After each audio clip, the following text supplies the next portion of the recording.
Racing isn't easy, but experiencing it is. iRacing puts you in the driver's seat with the industry's leading sim racing game. Drive on laser scan replicas of the greatest racing circuits from around the world. Go head-to-head against other drivers chosen by skill-based matchmaking to ensure competitive racing at every level. Compete across all your favorite series. In officially licensed cars, engineered to deliver the most accurate driving experience possible.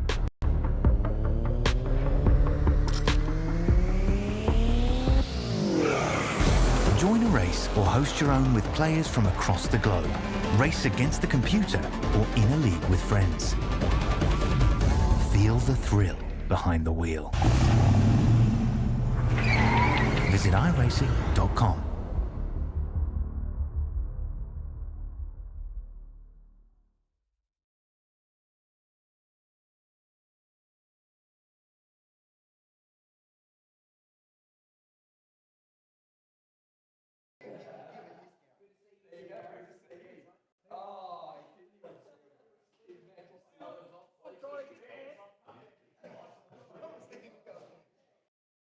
Hang on, I'm trying to get there. Hang on.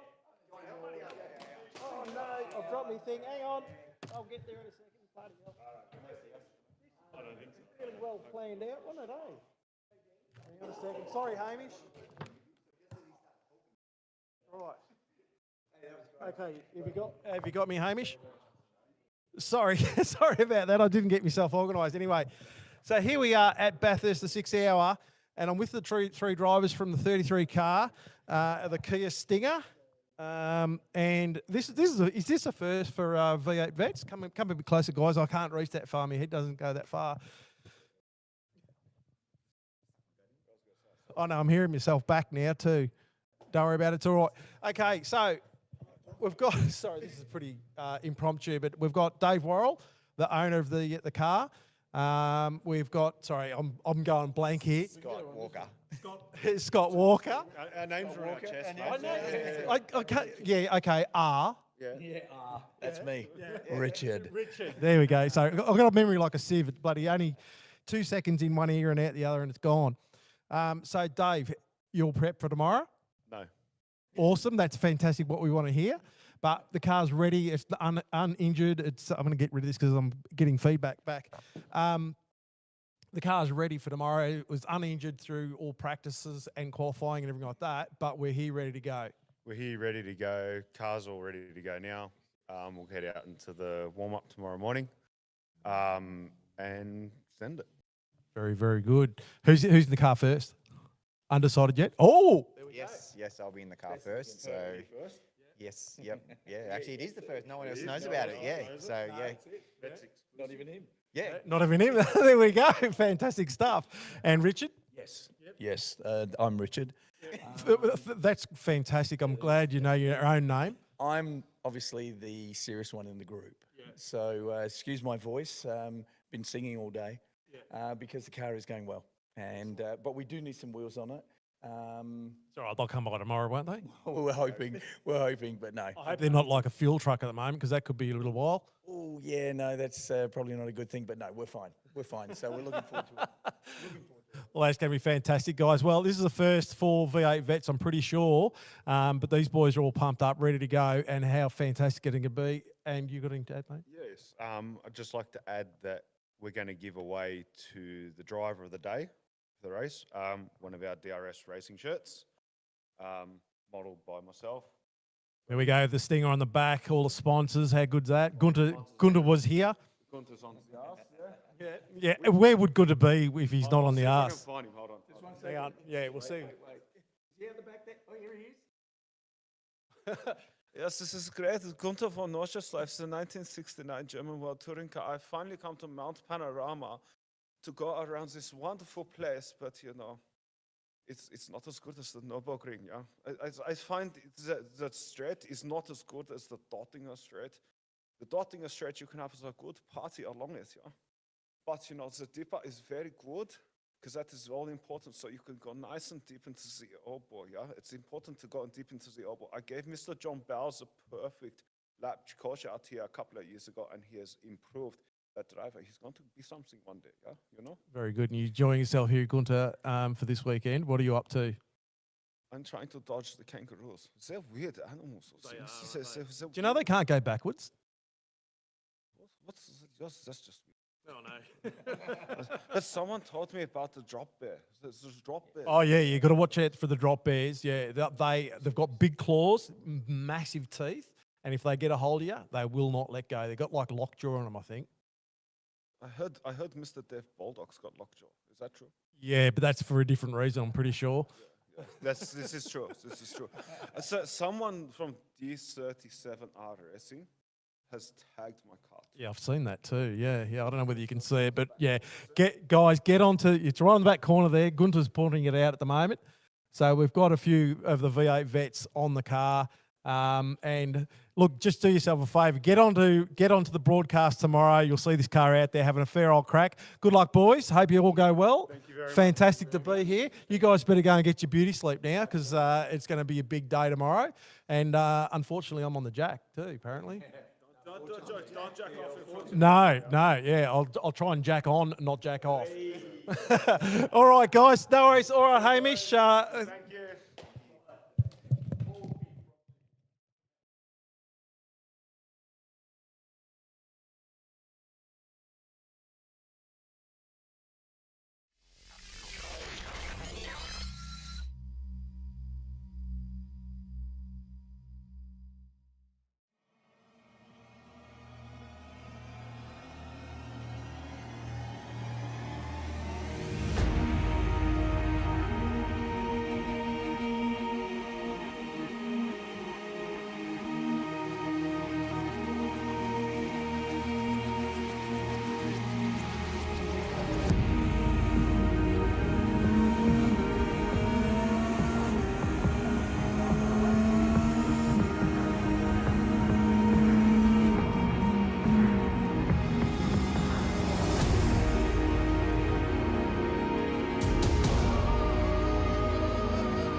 Good evening, good morning, good afternoon, ladies and gentlemen, and welcome back to the Racecraft Simulations V8 Veterans action for Season 27. We're in for round 2 this evening, bringing you the Split 2 action live across V8 Veterans and Infinity Broadcasting YouTube channels as well. Hamish Munro here with you alongside Brett Fisher as we make our way into Elkhart Lake, Wisconsin here this evening for what is one of the most historic racing circuits across the United States. Road America, formerly home of series such as American Le Mans Series from 2002 to 2013, as well as running some Champ Car stuff across the period as well. And currently, well, there's racing coming up here later this year with the IndyCar Series coming here for the Grand Prix of Road America. And as well, IMSA bringing the Sports Car Championship to this circuit as well. Brett, it's always an exciting time when we get to bring V8 Supercar action to Road America, and it's going to be a circuit that'll test the drivers this evening. And I think one that may offer up a few spanners in the works, if you will, in terms of who may leave tonight as our race winner and possible podium finishers. I definitely will. And good evening, everybody. Hope you're all doing well out there at the moment. How exciting. Well, you know, it is exciting, the fact that obviously we get to have a small part in the weekend of that Kia Stinger attempting the Bathurst 6 hour this weekend. The first Kia Stinger to be at Bathurst, of course. And How good's that, eh? yeah, getting the images out there of the conversation with the drivers. Of course, one of them being one of our own vets, Dave Worrell, in and amongst that as well, Brett. But we focus on tonight's second round of the championship, and after Stephen Kokoschke took out a fantastic opening round victory last time out at Mount Panorama Bathurst, who could leave the, if you will, the Bathurst of the United States, Road America, as possibly the championship leader or even a race winner this season as well? 100%, yeah. And we'll, sorry, I was doing something, I was half listening, but that's normal for me, isn't it? You just keep going. You just do your thing, mate. Well, let's have a quick look at this wondrous circuit out here at Elkhart Lake, Wisconsin, of course. We're into cheese country here tonight. So I hope you brought a little bit of wine with you to pair with possibly some local cheddar, maybe even some Gouda as well. Of course, we're across the lake from Grand Rapids, Michigan, and not too far north, of course, from Chicago, Illinois as well. And we find ourselves here at Road America. It's a wondrous place to go racing, as I said. It's a track that's almost 3 tracks in one, Brett. It's 6.4 kilometres, so it's actually 200 metres longer than what Bathurst is. The lap time does reflect that somewhat. 14 turns, so it's only got about half the turns that Bathurst does, but as I said, it's almost like 3 circuits in one. It all starts on the main straight down towards turn 1. Good early passing opportunity in the race if you get a good start, but it is also an early opportunity for chaos to ensue. Same down at turn 3. And then from the Moraine sweep down at turn 5 as well. Those 3 corners can take some early victims in this race if drivers are not careful. If you make it through that first sector though, you then get into what would be the second type of circuit here as you rise up the hill into turn 6 and then through Hurry Downs at 7 and down towards turn 8. And 6 and 8, Brett, they're places as well where drivers can have a bit of a fumble and sometimes come out a little bit unglued. Oh, definitely, especially in 6. I think it's quite a sharp turn, comes up over a hill, and you've got to get your car right and decently settled before you make the turn. And cars can come unstuck there. 7's quite quick, yeah, and then hard braking down to 8. Yeah, well, if you can make it through 8, you then go up through the carousel at turn 9 and turn 10. And the fast kink at turn 11 begins really the third and final form of this circuit, the fast-paced section through Kettle Bottoms and down towards Canada Corner at turn 12 and up through Thunder Valley as you exit the trees through turn 13 at Bill Mitchell Bend. Find yourself at the final corner at turn 14 and you're starting it all over again. Pit entry is not going to be too difficult tonight, neither will pit exit. Probably the most notable thing that happened here last time was when Bruce Tannick and Reese DeGoey were battling for the race lead. They got side by side down the main straight and it all blew up in front of us at the exit of turn 1. So it can happen again. It's happened before. Most notable victory would have been season 14, Mark Houghton, who went a lap down on lap 1, went on to win the race on that day as well. So it's all anybody's race to win, Brett. I would say anyone at any time could possibly take the race win. You just got to try and be in the right place at the right time, of course, as well. And as we said, we're in for round 2 tonight. 200 Ks, 31 laps here of Road America. Next week we head out to Road Atlanta for 200 kilometres once again. Then St. Pete will make its debut into the Vets for round 4. VAR will then end out the first half of the season. We find ourselves in the California concrete jungle of Long Beach, and then Coda West will host the final US-based round in round 7 before we head out to Fuji Speedway in round 8, and Nürburgring Nordschleife for round 9, and then the grand finale. We end it in Australia once again, and we end it at Adelaide Street Circuit for 250k, 78 laps as well. It's an exciting calendar, and we're only just getting started. If you missed last week's race at Bathurst, do yourself a favour, go and watch it after tonight's broadcast. It was a fantastic race, and as we said, Brett, a fantastic race win for Stephen Kokoschki.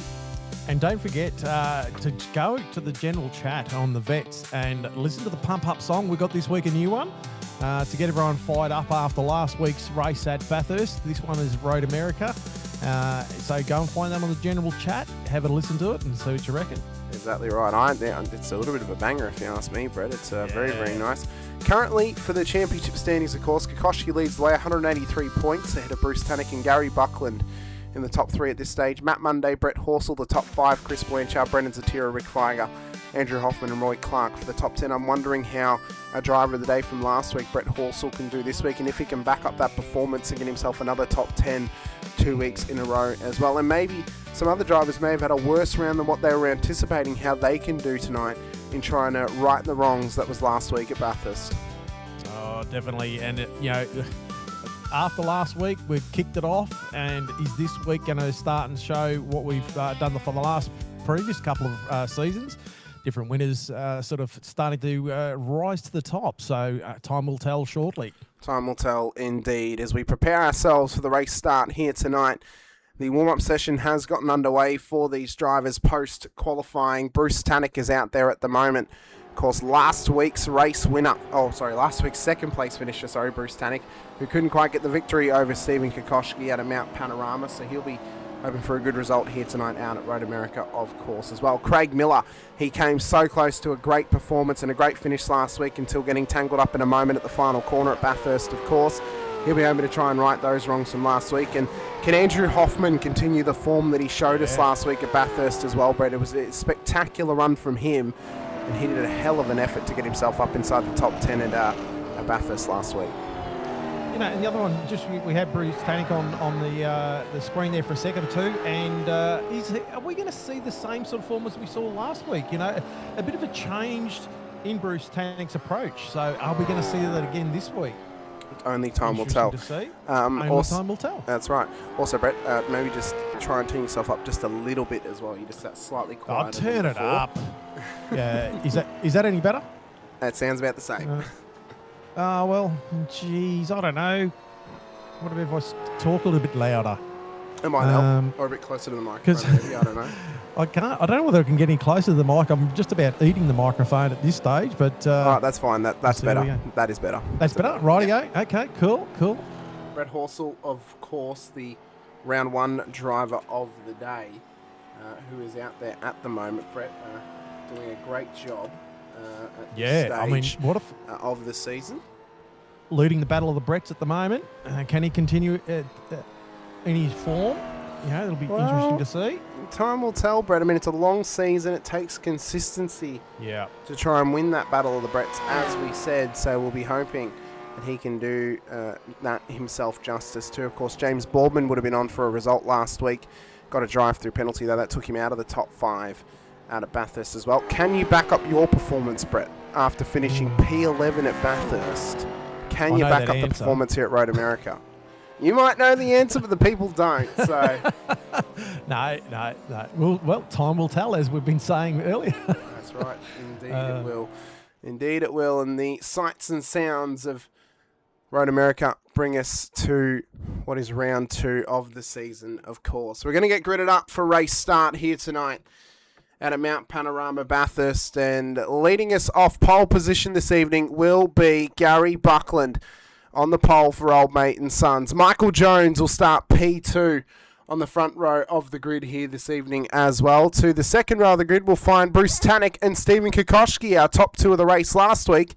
We'll start on the second row of the grid here this evening. To row 3, we then find ourselves with Luke Powell and Ben Brook for the top 6. Brook returning to form, Powell returning to the series after many many months away. To row 4, we then look to Michael Schreier making his debut tonight for Synergy Sim Racing in Split 2. He'll start alongside Tony Chapman out of P8 on the grid. For the top 10, though, we'll then move to Halil Cesar, the season 24 champion. Didn't quite get his season off to the start he would have wanted to last week. Qualifying inside of the top 10 is a great effort.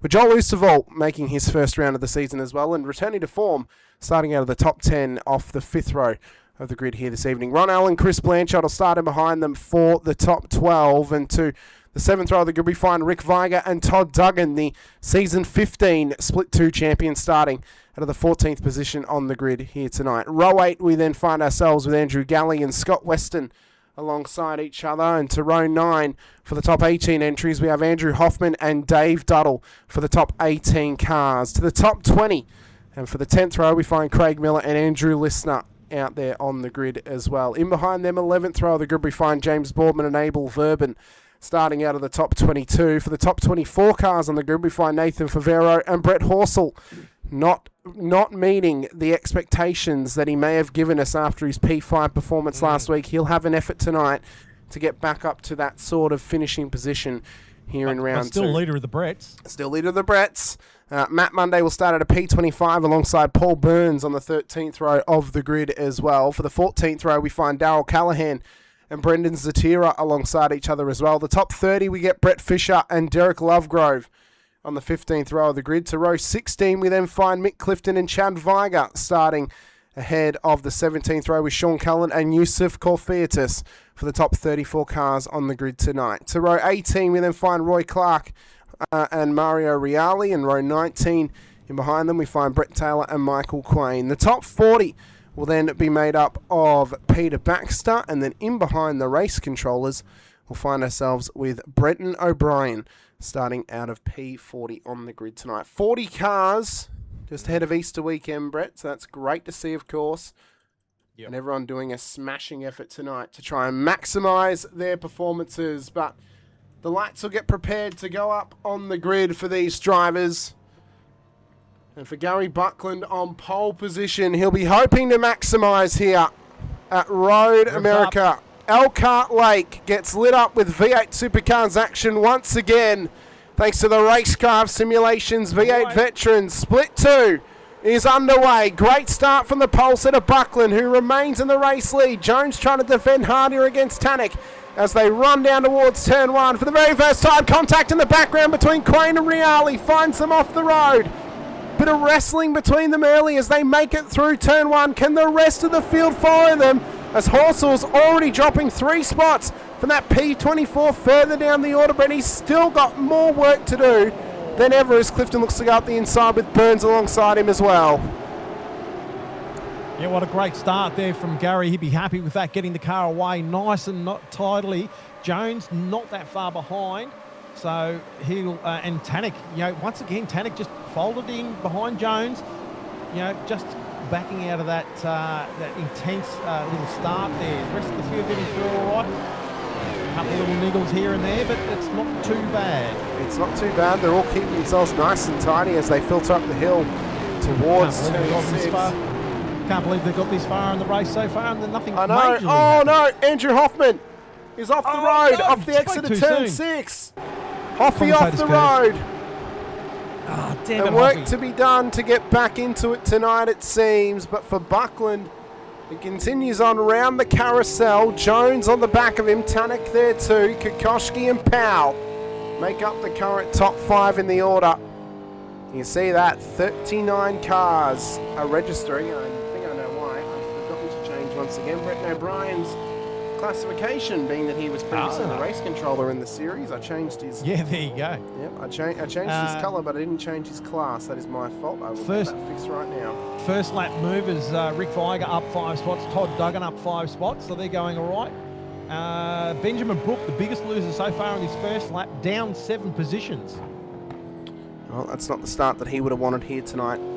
Definitely not. Ben Brook, of course, as they run up the hill once again towards the start-finish line. Gary Buckland leads the way to Michael Jones, Bruce Tannick, Stephen Kokoschki, Luke Powell, the top 5, Schreier, Cesar, Viger, Duggan, Allen. That is the top 10.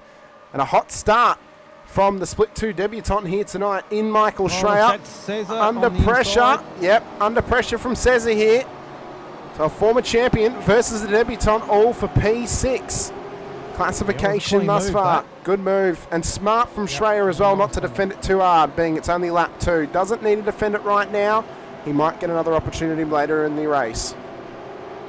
We'll have a look at that timing tower at the moment. There's only 2 large gaps of about 2+ seconds, but the rest of the whole field tucked within a second and a lot within half a second. So that is still a very big train. Second lap around. Tell you what, Ben Brook may not be very happy with his race start. He's down 7 positions and now outside of the top 10 as well. Andrew Hoffman's been into pit lane after that contact on lap 1. Brett Horsel's down 15 positions as well, so not the start that he wanted. As Craig Miller and James Boardman look to have made contact down there. Yep, that there, I think that's Nathan Favero. Yep, that's Nathan Favero down there. So something's happened between Craig Miller and I think there I saw James Boardman was going off the exit of the corner. So they were right ahead. They were right next to each other, Brett. So I feel there might have been contact between them. Unsure how it happened. It could have been, yeah. But yeah. I'll tell you what, everyone did a brilliant job to get past them because that car was stranded in backwards. That could have been major problems there for those drivers. But everyone did really, really well to get through and not cause any further incidences from that. Brett O'Brien already up 12 positions tonight. Did not qualify at the beginning of the night either, but we know he's got good pace. Satira's up 10. Clifton's up 10 as well for Accelerate Sim Racing, of course, up to P21 on the road now. Here's Mick Clifton as he runs down towards Canada Corner. There's Boardman and Callahan battling ahead of him as well. Callahan on the inside. Good move from Darryl up the inside for M1 Racing. Was one of those former privateers of the series, got picked up by M1 a few seasons ago after impressing in Split 4. He made the move over. With the fastest lap of the race so far. Oh, it's good pace as Michael Jones looks to go for the race lead on Buckland here. Gets the job done at the inside at turn 1. So Jones down to the race lead. Boardman's into pit lane after that suspected contact. Trying to get that thing out of the way, and Hoffman's exited pit lane and just letting the field come past him. So Boardman, Clark, Taylor, Miller all into pit lane right now. Critical lap, Brett, is between lap 6 and lap 7. So coming in now might be a little bit of strategy play or maybe just to get yourself into some clean air as well. Yeah, Jones has been very, very fast. We know that. Hopefully he's got his pit sorted so he doesn't get disadvantaged from that. So we'll see what happens later on in the race when he does his pits. But and also Tanik just sitting nicely behind Buckland at the moment as well. But have a look who's behind Kokoschki's right up the back of Tanik as well. So that, and also, sorry, the next car driver's name is? Behind who? Yes. Brett? Behind who? That behind Cesar. It's Michael Schreier. It's Michael Schreier. What is it? Brett. Michael Schreier. Schreier. Right, thank you. I didn't want to attempt it and absolutely totally murder it. That is okay. That is I am slightly dyslexic, and probably other things people say about me too. Well, and you're also in a garage that might be filled with some fumes as well, Brett. So that's probably not helping maybe that's either. Yeah, probably not. No, I shouldn't be. I shouldn't sniff the WD-40. Really should. Yeah, probably not. That's not going to help you along the journey. Yeah. Chris Blanchard at the moment down 3 positions, but still inside of the top 15. Putting some pressure on Andrew Galley for Shadow Racing. Andrew getting not too bad of a finish last week. I believe he did get a top 20 finish in the race. But who's that off? That's Joel Oosterwald. That was Joel Oosterwald off the road up at Thunder Valley. Yeah. Oosterwald's gone off down there. That's one we'll have to check out in the post-race highlights. But not getting his season off to the start that he would have wanted here, Brett. No, 266. Oh, he's gone straight to pits too. Probably not a bad thing. Lap 4. A smart move. He's already given up some time. You might as well come into pit lane, get it sorted. You're coming in as well, Brett, straight after him. Yep. And Michael Quain is in as well. His cars are starting to file their way through, and things are getting just that little bit more intense now. We're seeing some drivers out there. Rick Viger doing well here, up 5 positions into P8. Duggan's followed him as well. And Ron Allen in P10 at this point in time too. So these guys are running nice and strong inside of the back end of the top 10 here. Lap 4 of 31, so the times and the laps They're getting ticked away nicely, Brett. And relatively speaking, we've had a couple of incidents, but it's been pretty clean thus far. We haven't quite Kokoschki's seen just an overtaken Bruce ultimate Tannick and then murder. back again too. Oh, So side by side, Kokoschki and Tannick. Up through turn 7 they go. Can he get him down towards turn 8? Bit of a door between them, sitting- Brett. oh, this is tight. Watch Powell, we know he's got good pace. Yeah. Well, Powell at the moment, he's just sitting in the box seat here. He's just seeing what's going on in front of him. Kokoschki just folding him back behind Tannick now. Right over the shoulder of Luke Powell. Hasn't raced in a fair while here in Split 2, but we know he's got pace from previous efforts. Previous efforts in Split 3 as well, and now he looks to try and put pressure on the round 1 race winner, Stephen Kokoschki, down towards Canada corner. Can he get the job done? Well, Kokoschki's going to measure him a little bit and just start to block on the midline of the corner. Now up through Thunder Valley they rise. And Powell just got a little bit. Sorry, Powell just got a little bit sideways out of that corner there. Obviously trying to actually keep up with these guys and take any opportunity he sees. Wait to see Bruce Tannick again. Take just like there wasn't anything aggressive there. Kokoschki in the pit lane. An aggressive pit entry from Kokoschki. Finds him into pit road for the first time this race. This must be a Synergy Sim Racing synergied pit stop here, Brett, because Shreya's followed him in. And this might be part of their plan. Brooks come in as well for Frog Leap Juice Racing in behind these guys too. So this will shake up the field just a little bit. Chad Viger's into pit lane as well. Abel Verben doing well at the moment. He's still where he started this race and tucked in behind Dave Duddle in what is about to become P18 is David. They've got Paul Burns ahead of them as well. And even though 266 dropped a few drivers this season who moved up to Split 1, they gained a couple coming into this split as well, including David. So they filled the void somewhat that Damon Fisher and Phil Manuel left behind, and they moved up to the top flight split on Thursday nights. Look at Jones too. He's nearly got 2 seconds out on Buckland at the moment. So he's like just that same sort of thing, that flavour of him just actually pushing forward. So, you know, he's starting to sort of build a bit of a gap there. Interesting to see later on the race where he ends up. Well, we'll have to wait and see. We've still got 27 laps to go at this point of the race. Rick Viger doing well just ahead of Todd Duggan here. Ron Allen lurking in the background of these guys as well. Yeah, Allen just sort of snooping around the background there. Doing a great job. We know that Ron can be cool, calm, collected, and a little bit calculated at times as well. And for Duggan and Viger, I mean, both of these guys are the old guard of Split 2, of course. Duggan's a former champion and Viger's a former challenger for a championship too. So both of them have got something to prove amongst the modern era of Split 2 here in the V8 Veterans. And they don't want to give up anything without a fight. Kokoschki and Brook just trading positions there for a couple of seconds. So they're having a little bit of a battle. Kokoschki will want to get on with this too. Well, he's also had a longer pit stop than what Brook did too. Kokoschki's was a 30.48. It plays a 22.99 for Ben Brooks. There's about a 7-second gain as Kokoschki's run wide down there. That's going to bring some debris back on the circuit. Down at turn 8 as Andrew Galley comes into pit lane, as does Scott Weston. So we're well into pit stop territory now as Powell looks for an outside move on Tannick. Tries to turn across the nose. Oh, that was the best outcome for that. That could have been very, very bad. Powell could have gone off into the grass there, and that could have been all over. So, but same again.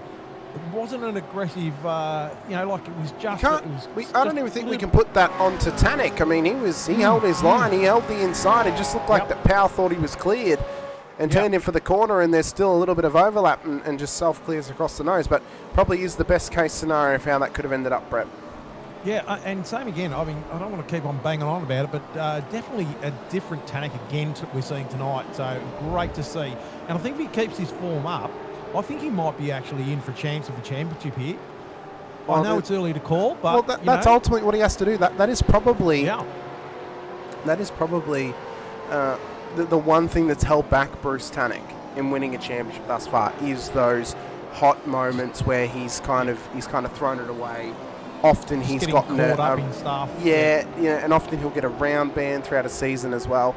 the one thing that'll help Bruce Tanek is if he can A, make every round and be able to race every round, and B, just keep himself nice and cool, calm, and consistent. That is what's going to win You it don't for have him. to win. You've just got to be there. You know? That's right. And that's what he needs to do. So keep plugging away. Keep plugging away. This is a nice little battle here with Viger, Alan Duggan, and Chapman and Blanchard. Sorry, I'm screen got a little bit fuzzy there, but that's okay. They're all getting into it. And it's bloody cold here too, by the way. I hope you took a jumper with you. Yeah, I've got a jacket on. Well, that's all right. You should have set it up inside the car. You could have turned the heater on at least. Do they have heaters? Oh, it's called an engine, Brett. Come on. Oh, well, you know.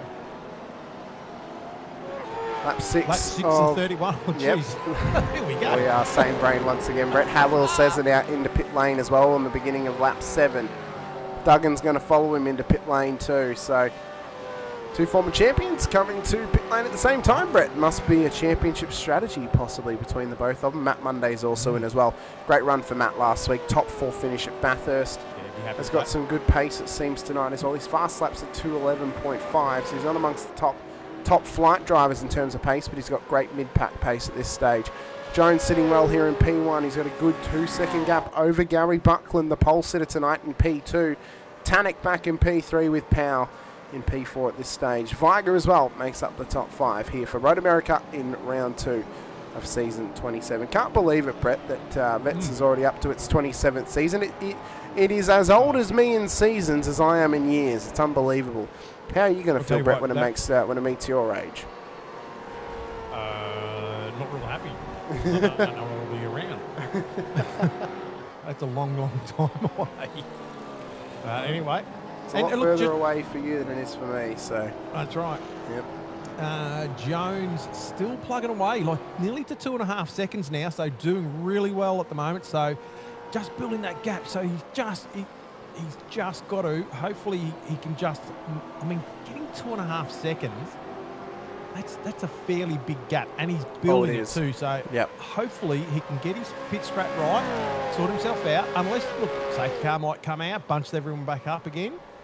But there we go, you know. Well, down. This is where Ben Brook and Halil Cesar have come out. So Cesar has taken a 4-second longer stop than what Brook did. And it means now he's actually tucked up right behind him, and then he's got Kokoschki on his heels as well. So Cesar maybe wanted to get past Brook here pretty quickly, because Kokoschki actually hasn't been able to dispatch a Brook just yet, especially after the off-track down at turn 8 when he came out of pit road. So if Cesar wants to try and run away, he's got to try and build up a 4-second gap over Kokoschki to remain ahead of him. He's going to have to get past Brook fairly swiftly. Things are spreading. Sorry, I'm having a snake at the moment, keeping the energy up. Yeah, got to keep the energy up, Brett. Things are spreading. Yeah, that's it. Things are spreading out a little bit now over the tree. Obviously, we've started to see some pit cycles coming through. We'll see that normalise as it goes throughout. Be interesting to see some people's strategies, how many pits they've got, where they go from there. Well, of course, we would assume majority of the field's going to be running with 2 pit stops across the night as well, though we weren't strangers to 3 pit stops last week for a couple of drivers, as Rick Viger's now into pit road as well.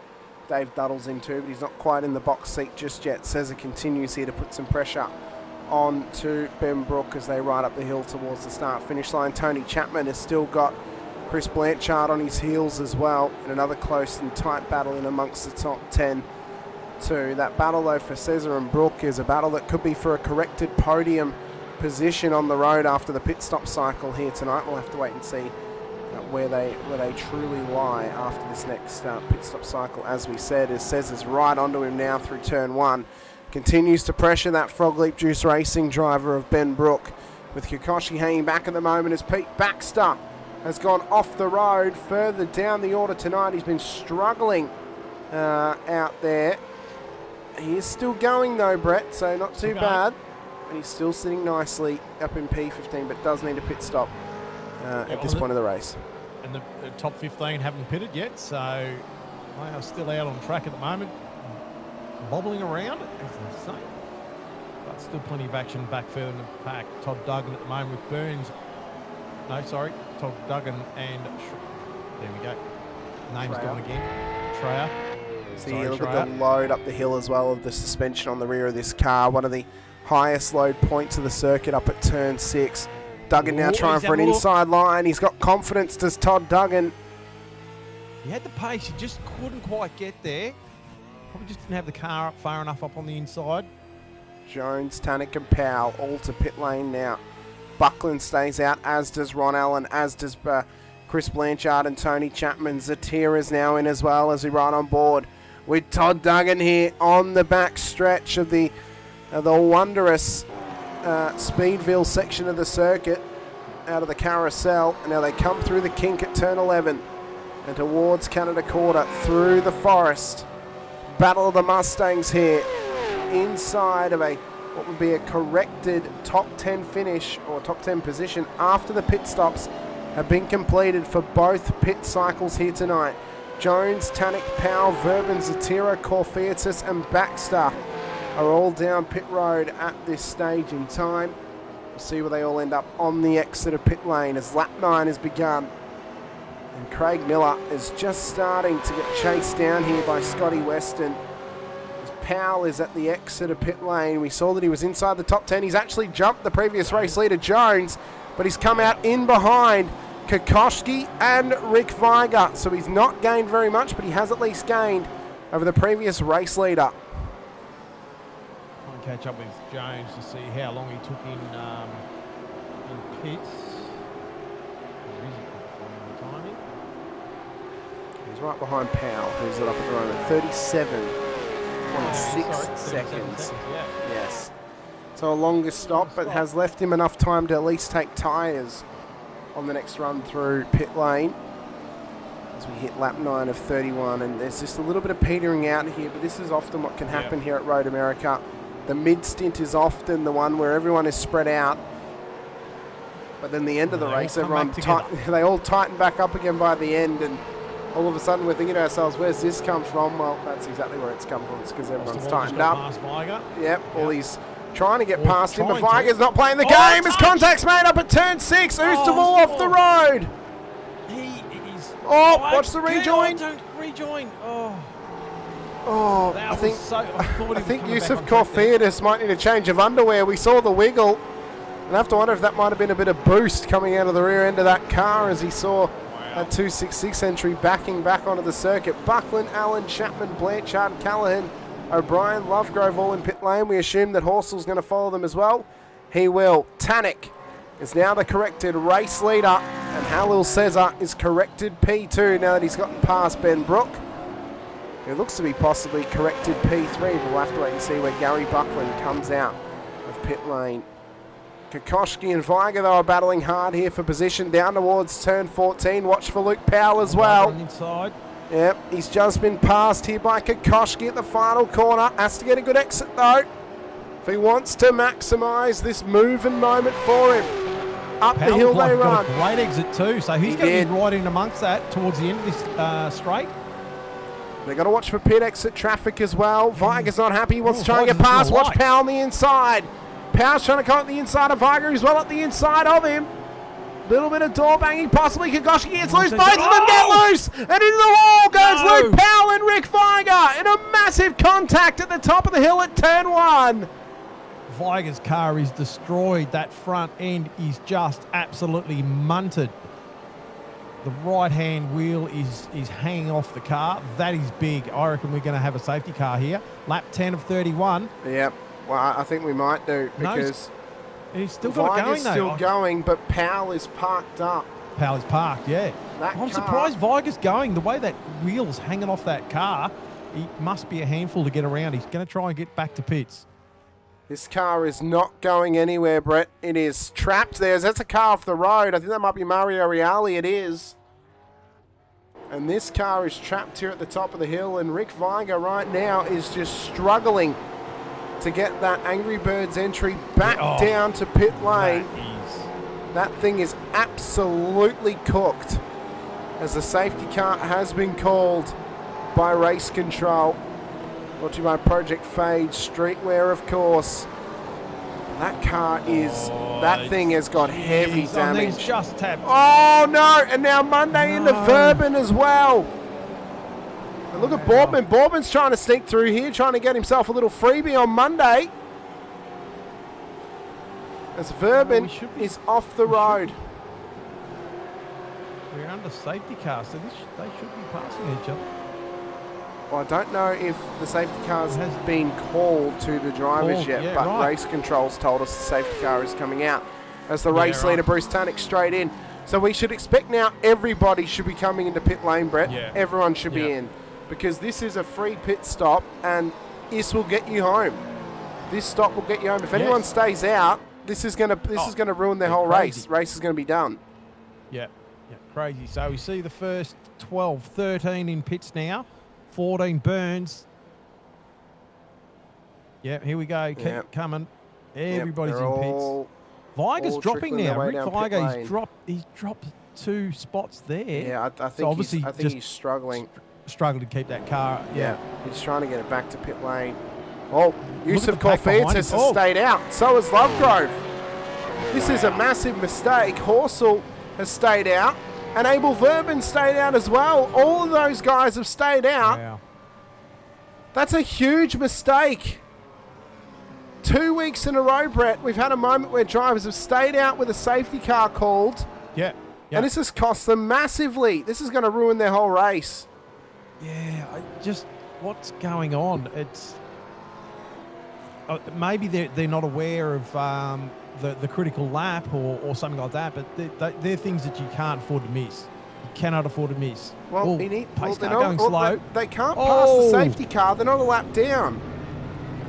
Corfiatis is the race leader. They can't be passing the safety car. Lucas Bird is the safety car driver. He needs to be telling them to get back in line because they are not a lap down. No.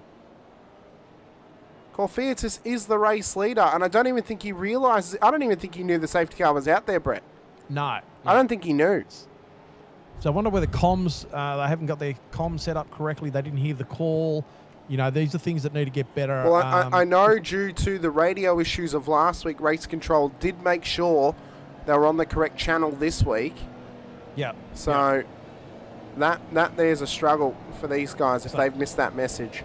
Yeah, so how is that possible? I mean... Well, it might be they're not scanning for race control somehow, or their radio's turned off possibly as well. Yeah. So we need to get a bit better at that.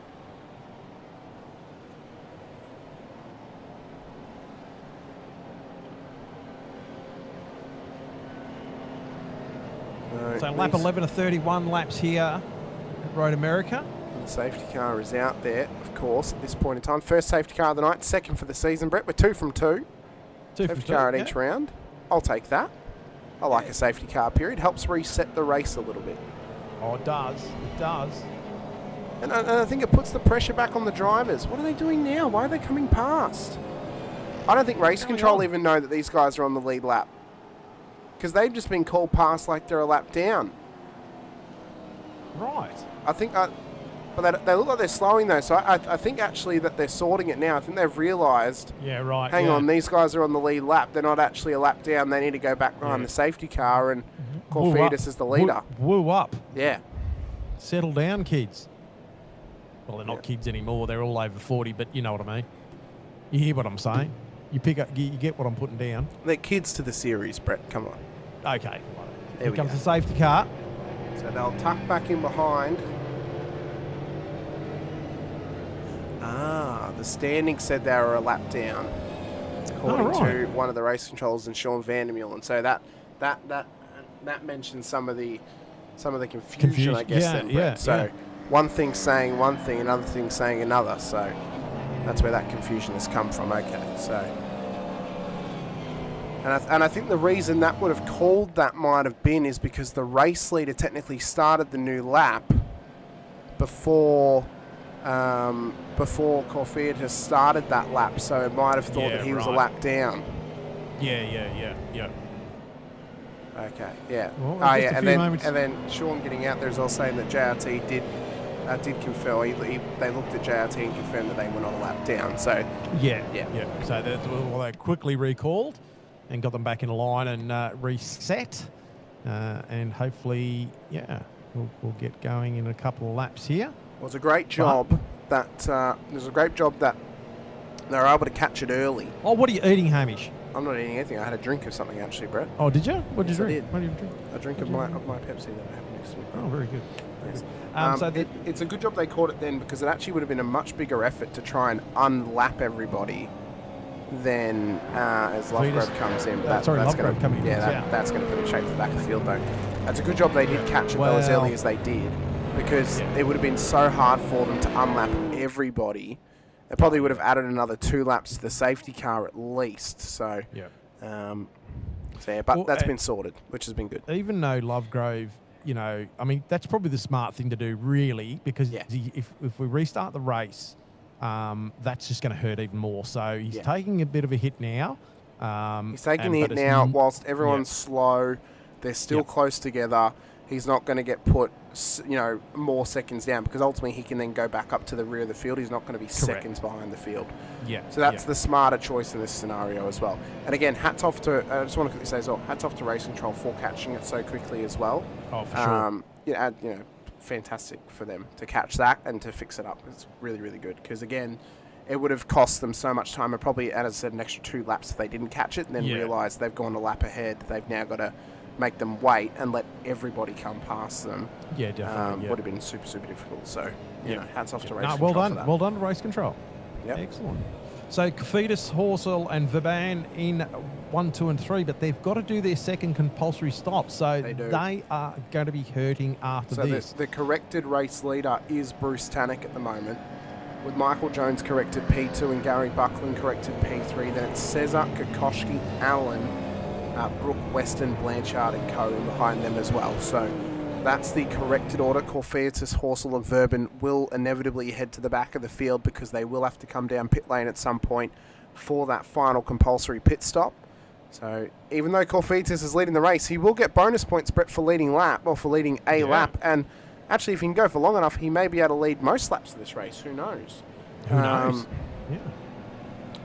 But well, it's worth having a crack at, isn't it? You know, like if he's got fuel in the car and he's got decent tyres on him. You know, you don't know whether there's going to be another safety car that might help. Might not as well, but you know, hey, here's what it is. You never know what's going to happen. He's done well, really, to reset himself after his incidences and things like that. So being under the safety car, he's managed to sort of just get himself settled back into 8th spot. So he's fast, definitely fast. So the one thing that probably hurt him was this safety car.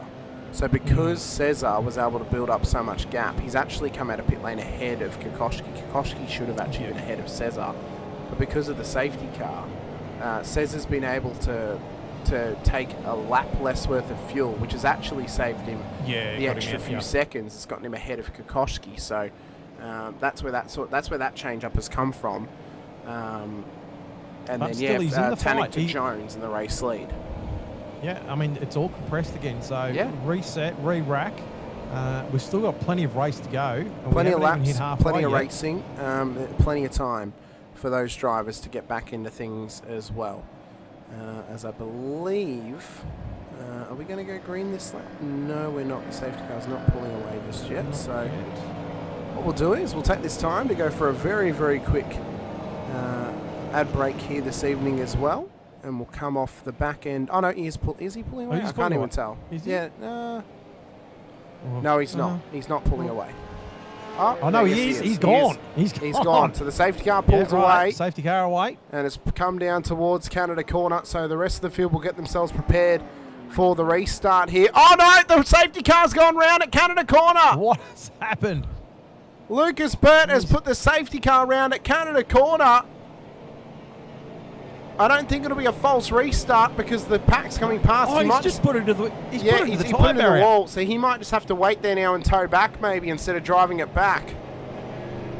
This has probably set a bit of confusion amongst the I think it has. I think they'll be thinking, wait, are we going or are we not? What's happening? We're passing the safety car. The safety car hasn't actually entered pit lane. What's going on? So it'll be green flag on the commencement of the next lap. Yusuf Corfetis will control the field to begin lap 13 of 31. It's the inverse of the race distance now as we ride up the hill and get green flag running once again, remembering no passing until the control line. But for Corfetus, he will lead a racing lap of split 2 in season 27. To Brett Horsell and Abel Verben on the podium at this stage. But Bruce Tannick's looking racy, as is Kokoschki on Cesar. Yeah. Gets the job done early at turn 1 and now focuses up to try and take on Gary Buckland ahead of him. Down towards turn 3 and maybe into turn 5. Kokoschki's still got that fastest lap of the race of a 2:09.592. So he's going to want to try and, put more of them down. As you can see, already just breaking a little bit of that toe back to Cesar. Well, Kokoschki's going for a big dive down at turn Big 5. dive, Watch Bruce big Tannick. dive. Watch Bruce Tannick. Oh, Contact into him no. from a Kokoschki. That's held up Jones. And Brooke and Weston have had to go wide. Big contact down at 5.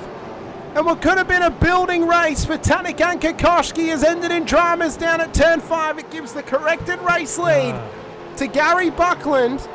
And then corrected P2 to Halil Cesar with Ron Allen currently on the corrected podium, Brett. Unbelievable. My heart goes out to Tannick there. Not his fault at all.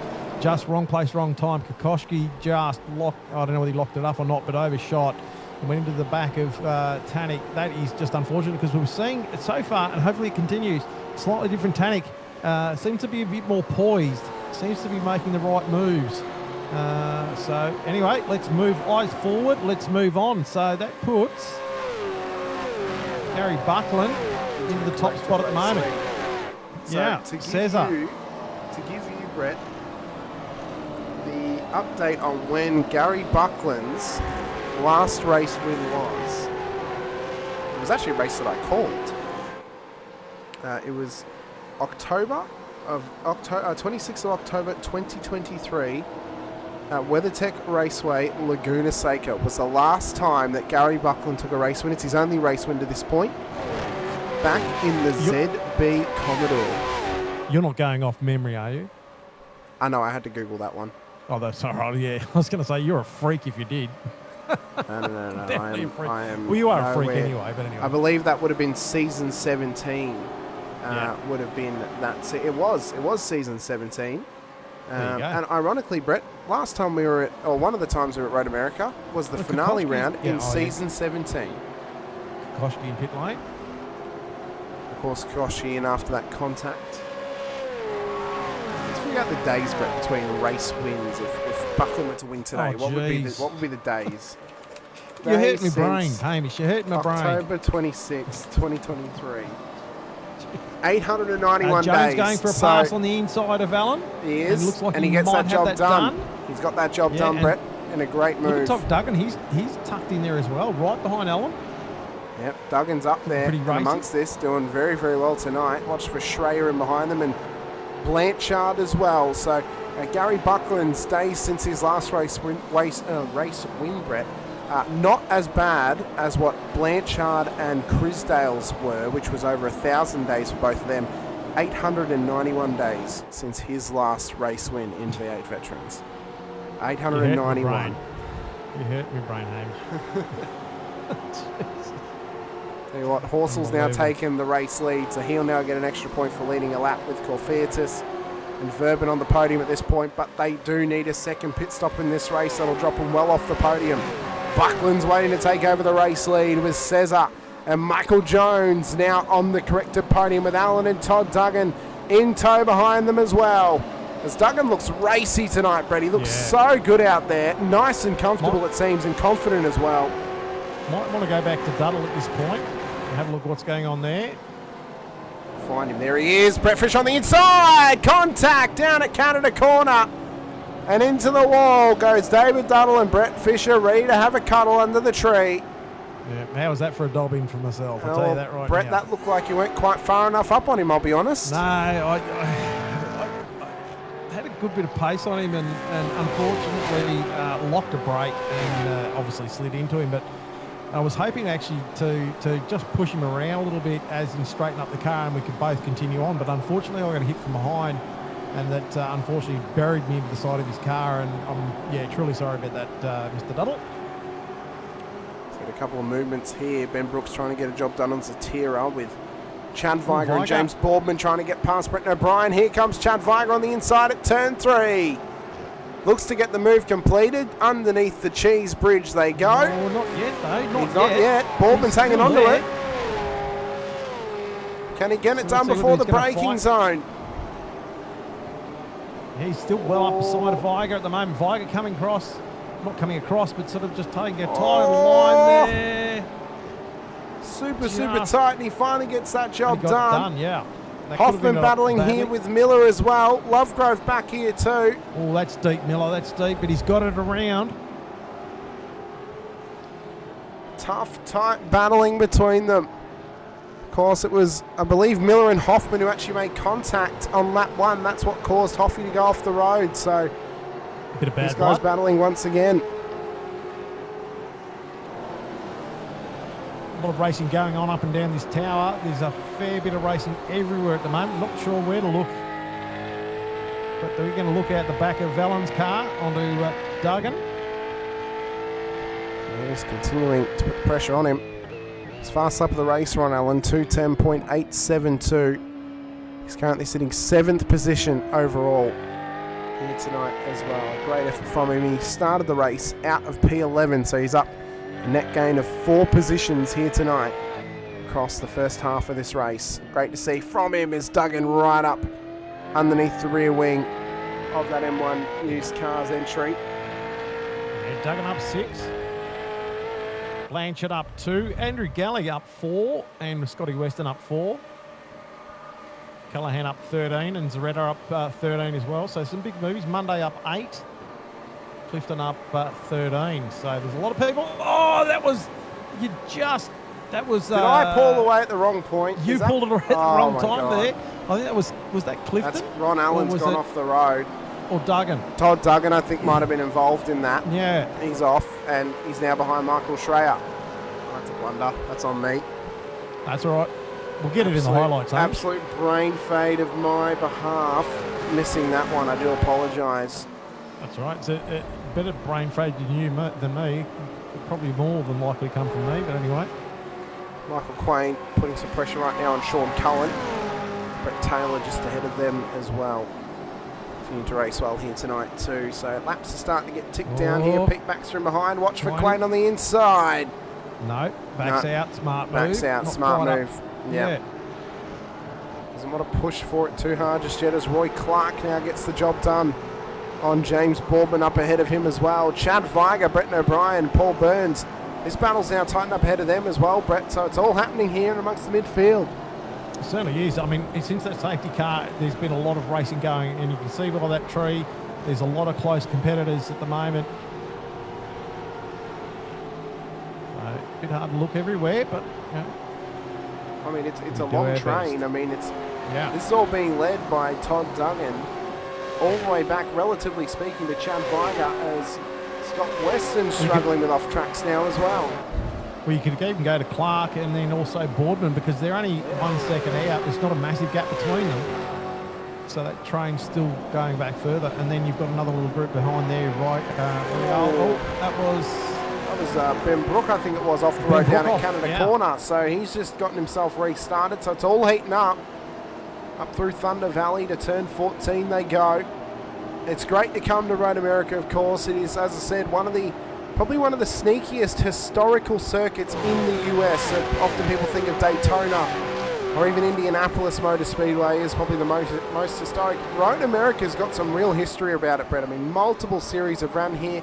Historic races have run here as well. And as I said at the start of the show, modern day we get IndyCar action here as well as IMSA too. So there's a great piece of racing pedigree here at Road America out at Elkhart Lake in Wisconsin. Yeah, a bit of everything. Miller just doing the fastest lap of his race. 2:11.251. Brett O'Brien is up 20 positions at the moment. I believe he's in the chat as Michael Schreier gets a job done to get back up to P7 now. Didn't get home in time to qualify, but he's done well to get up 20 positions in this race thus far for the ERT driver. Unbelievable effort for Brett O'Brien, of course.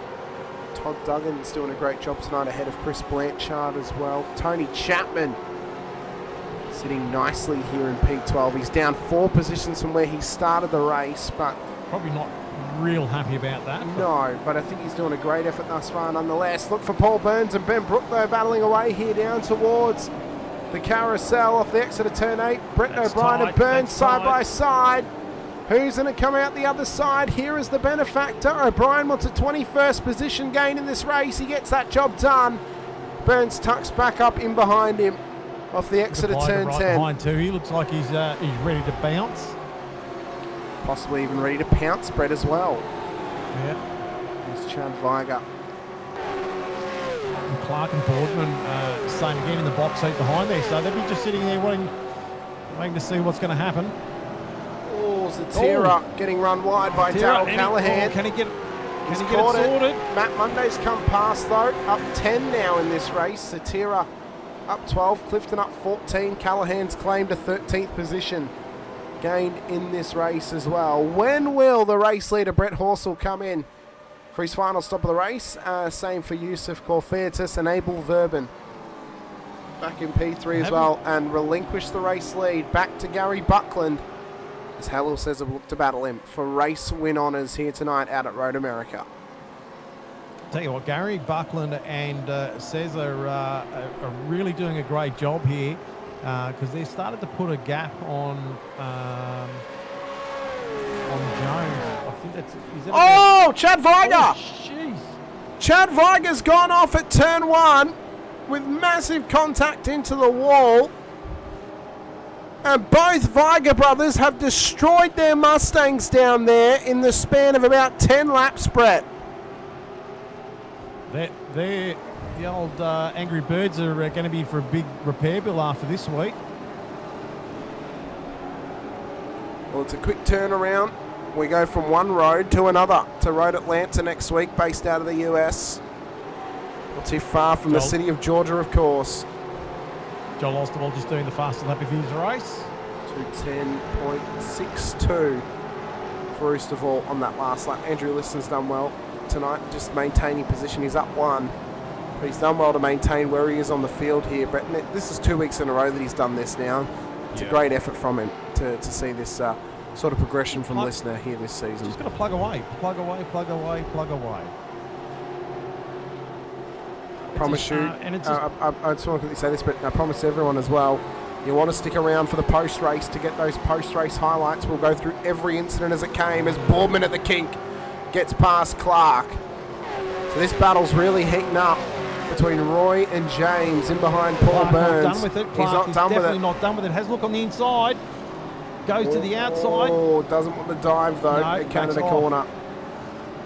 Just tucks in behind him. Are we going to play the Split 2 hype-up song for this week again? We will also play that as well, Brett, at the end of the broadcast too. Love it.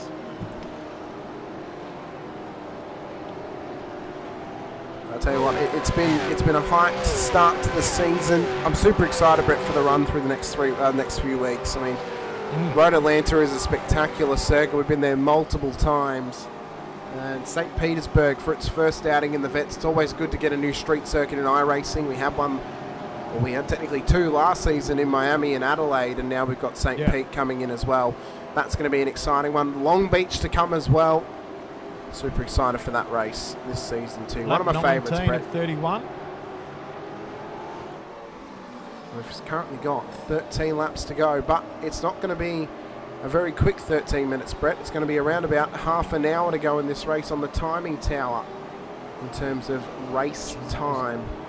That was close. Good closing rate there by Blanchard there. I thought he was going to do something with that. Look at Andrew Galley. Andrew Galley just sitting in the box seat there as well. He's up 4 spots.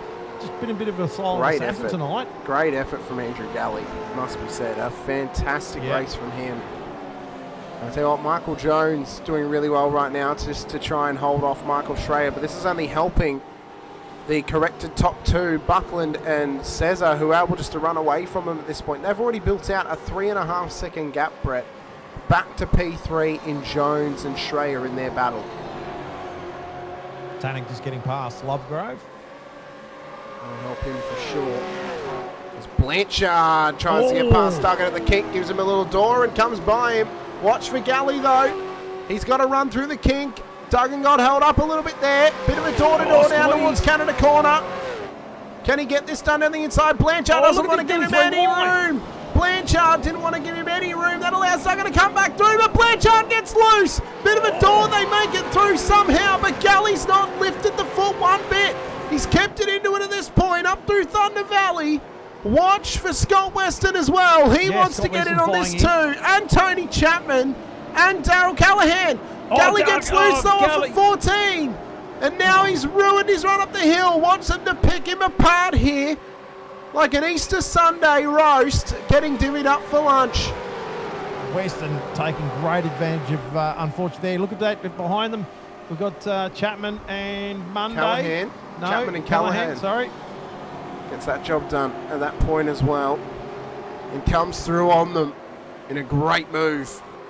Yeah, what a shame for Andrew. Like he was almost just unfortunately got that grass on the right hand side there. It just got him out sideways. He's on for a good run, so he'll settle back in and try and have another crack. Roy Clark gets past James Baldwin once again.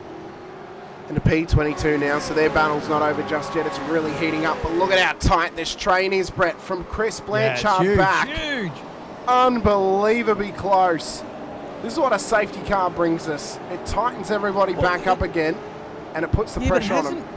It hasn't dissipated it all that fast either. Like they've all stayed together, so this has been some fantastic running in the mid-pack. This is like what we said, Brett, how everyone will kind of spread out in the mid-sector of this race through the pit stops.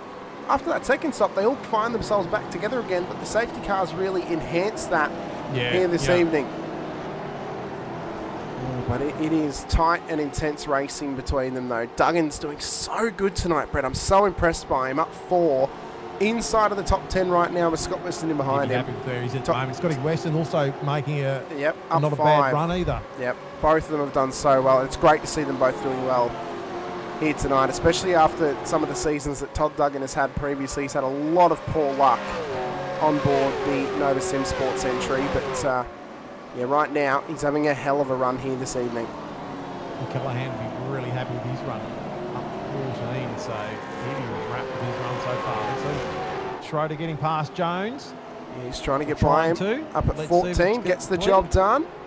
In the Jones pit lane comes Abel that was Verben. wide. That was nearly coming unstuck. Yep, Verben now into pit lane as well. So that'll promote them up another position. Jones not done with that. Cesar and Buckland side by side into turn 1. There looked to be a little bit of a knock there. They've run it wide, off at 1. Buckland. Buckland out in the sand. Cesar there with him.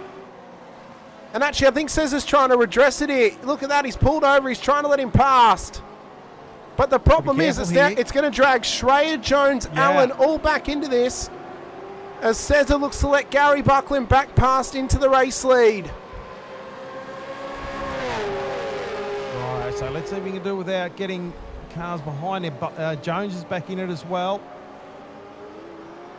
We'll watch for Schreier though as well down at turn 5. So this is all of a sudden has changed it from a 1v1 for the race lead to a fatal 5-way now.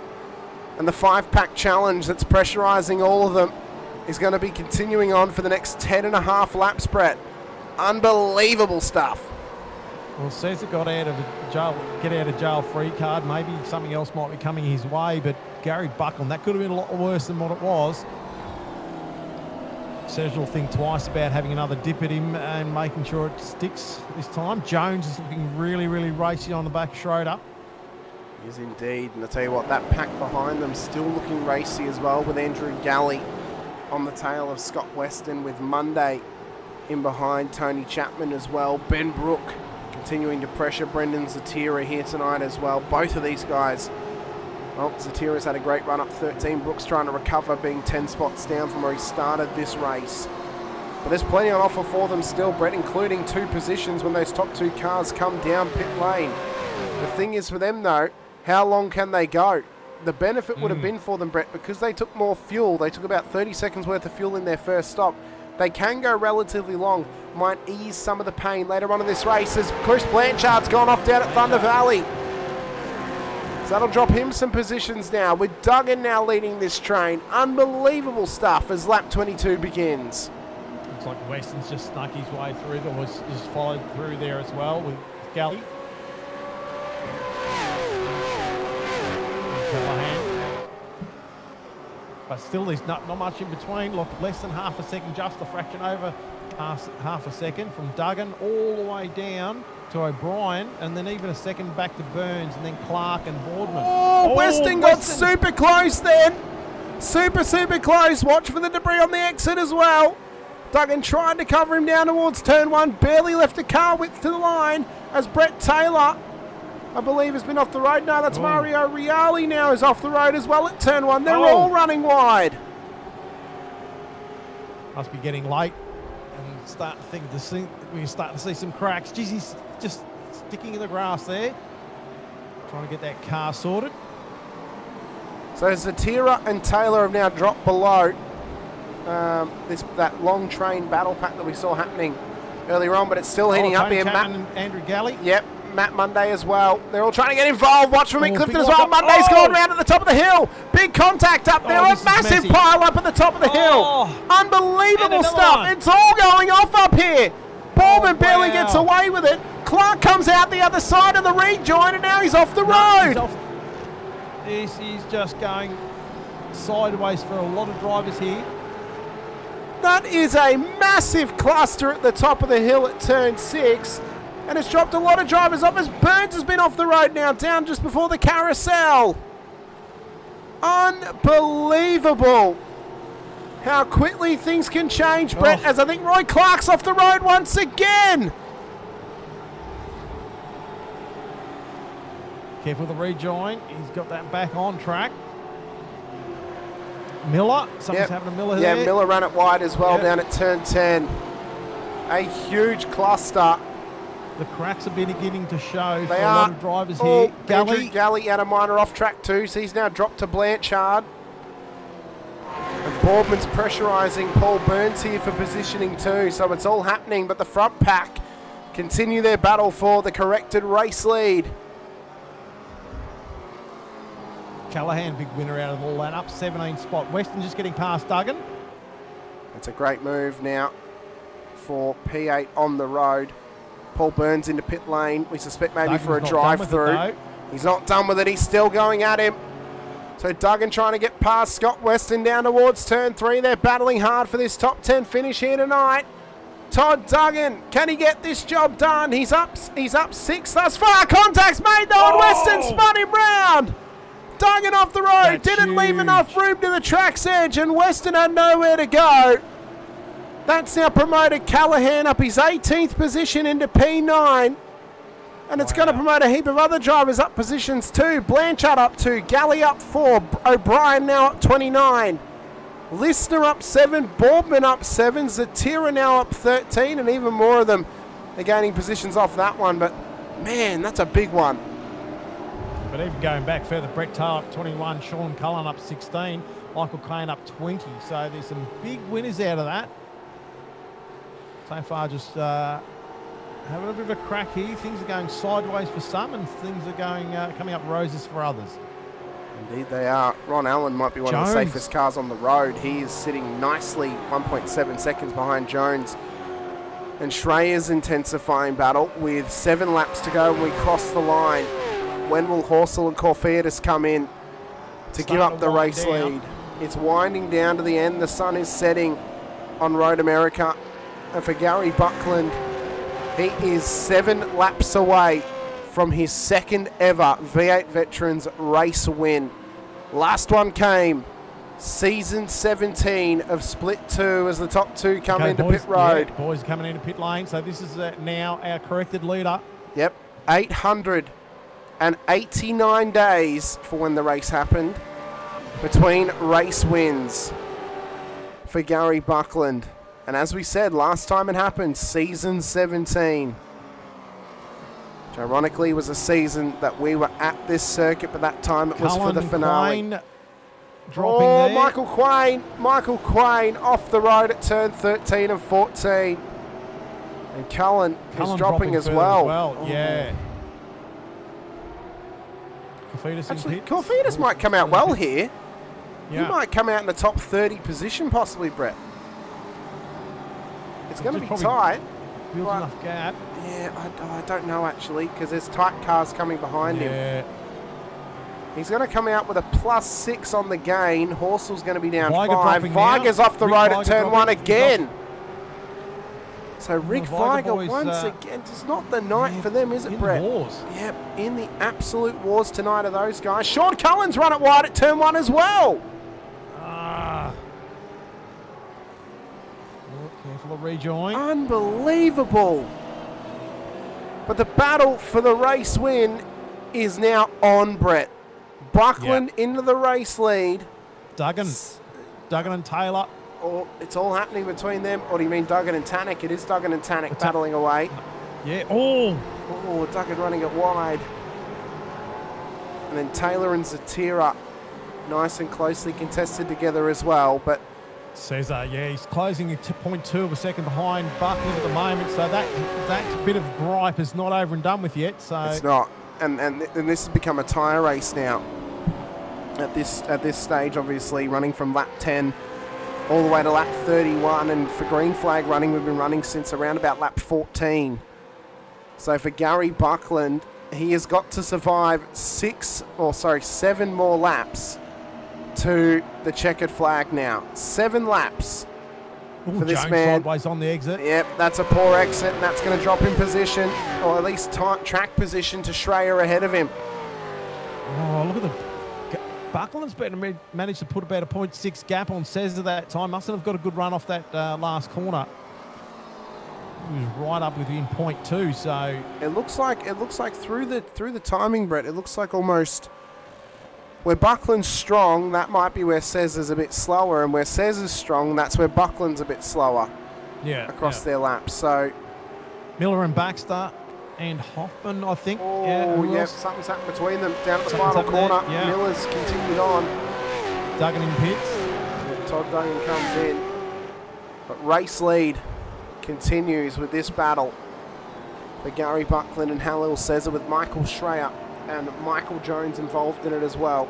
We've got a bit of a battle of the Michaels this season now, Brett. We've got Michael Schreier, Michael Jones and Michael Quain all in the same split, as well as Mick Clifton, who's just ended up off the road down at turn 1.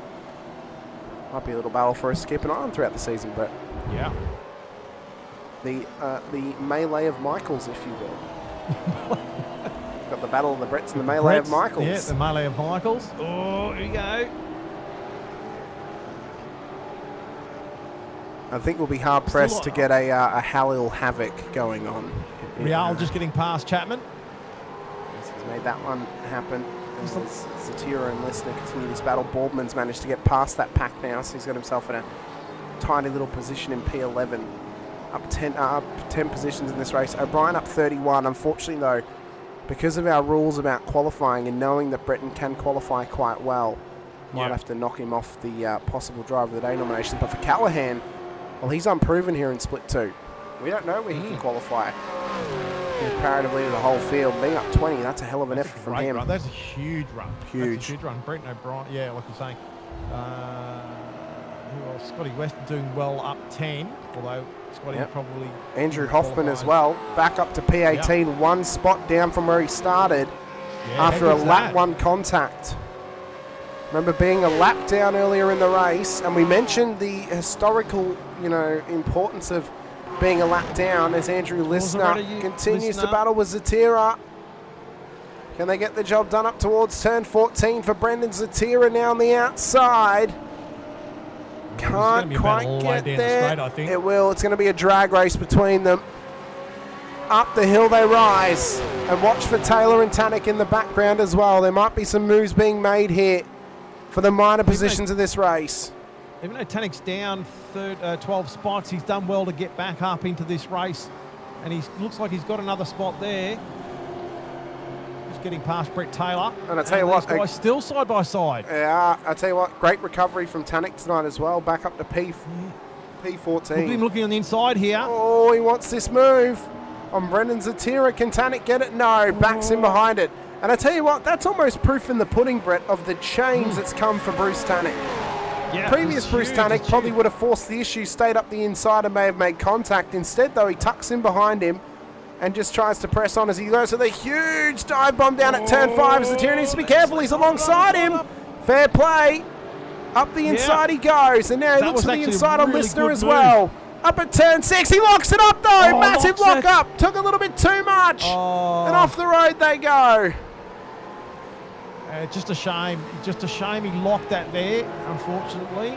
But I mean, like that was a good run. He really good run. You know, he was there. He just unfortunately locked the brake. Can't say much more about that as Buckland and Cesar and Shrey are the top Tannic 3 off now. track again. Yeah, he's struggling back there. Yeah. Is Tannic. Favero and Taylor still battling close by as well, but we are going to have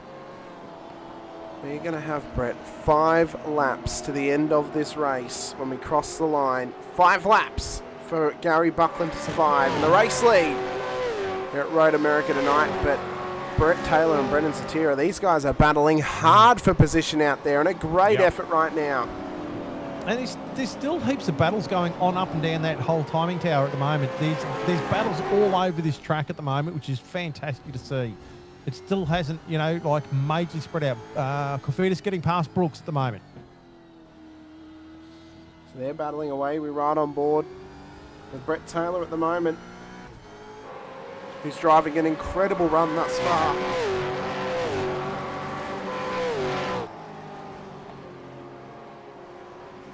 Battle between Kokoschki, Horsel and Brook, and Kofitas is tightened up.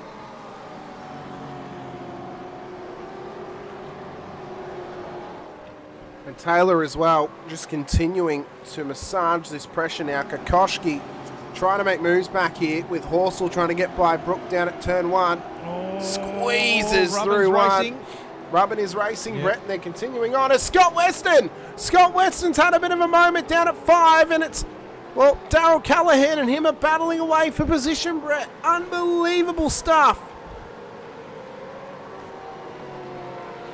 This is really tightening up now between the whole field. Unbelievable.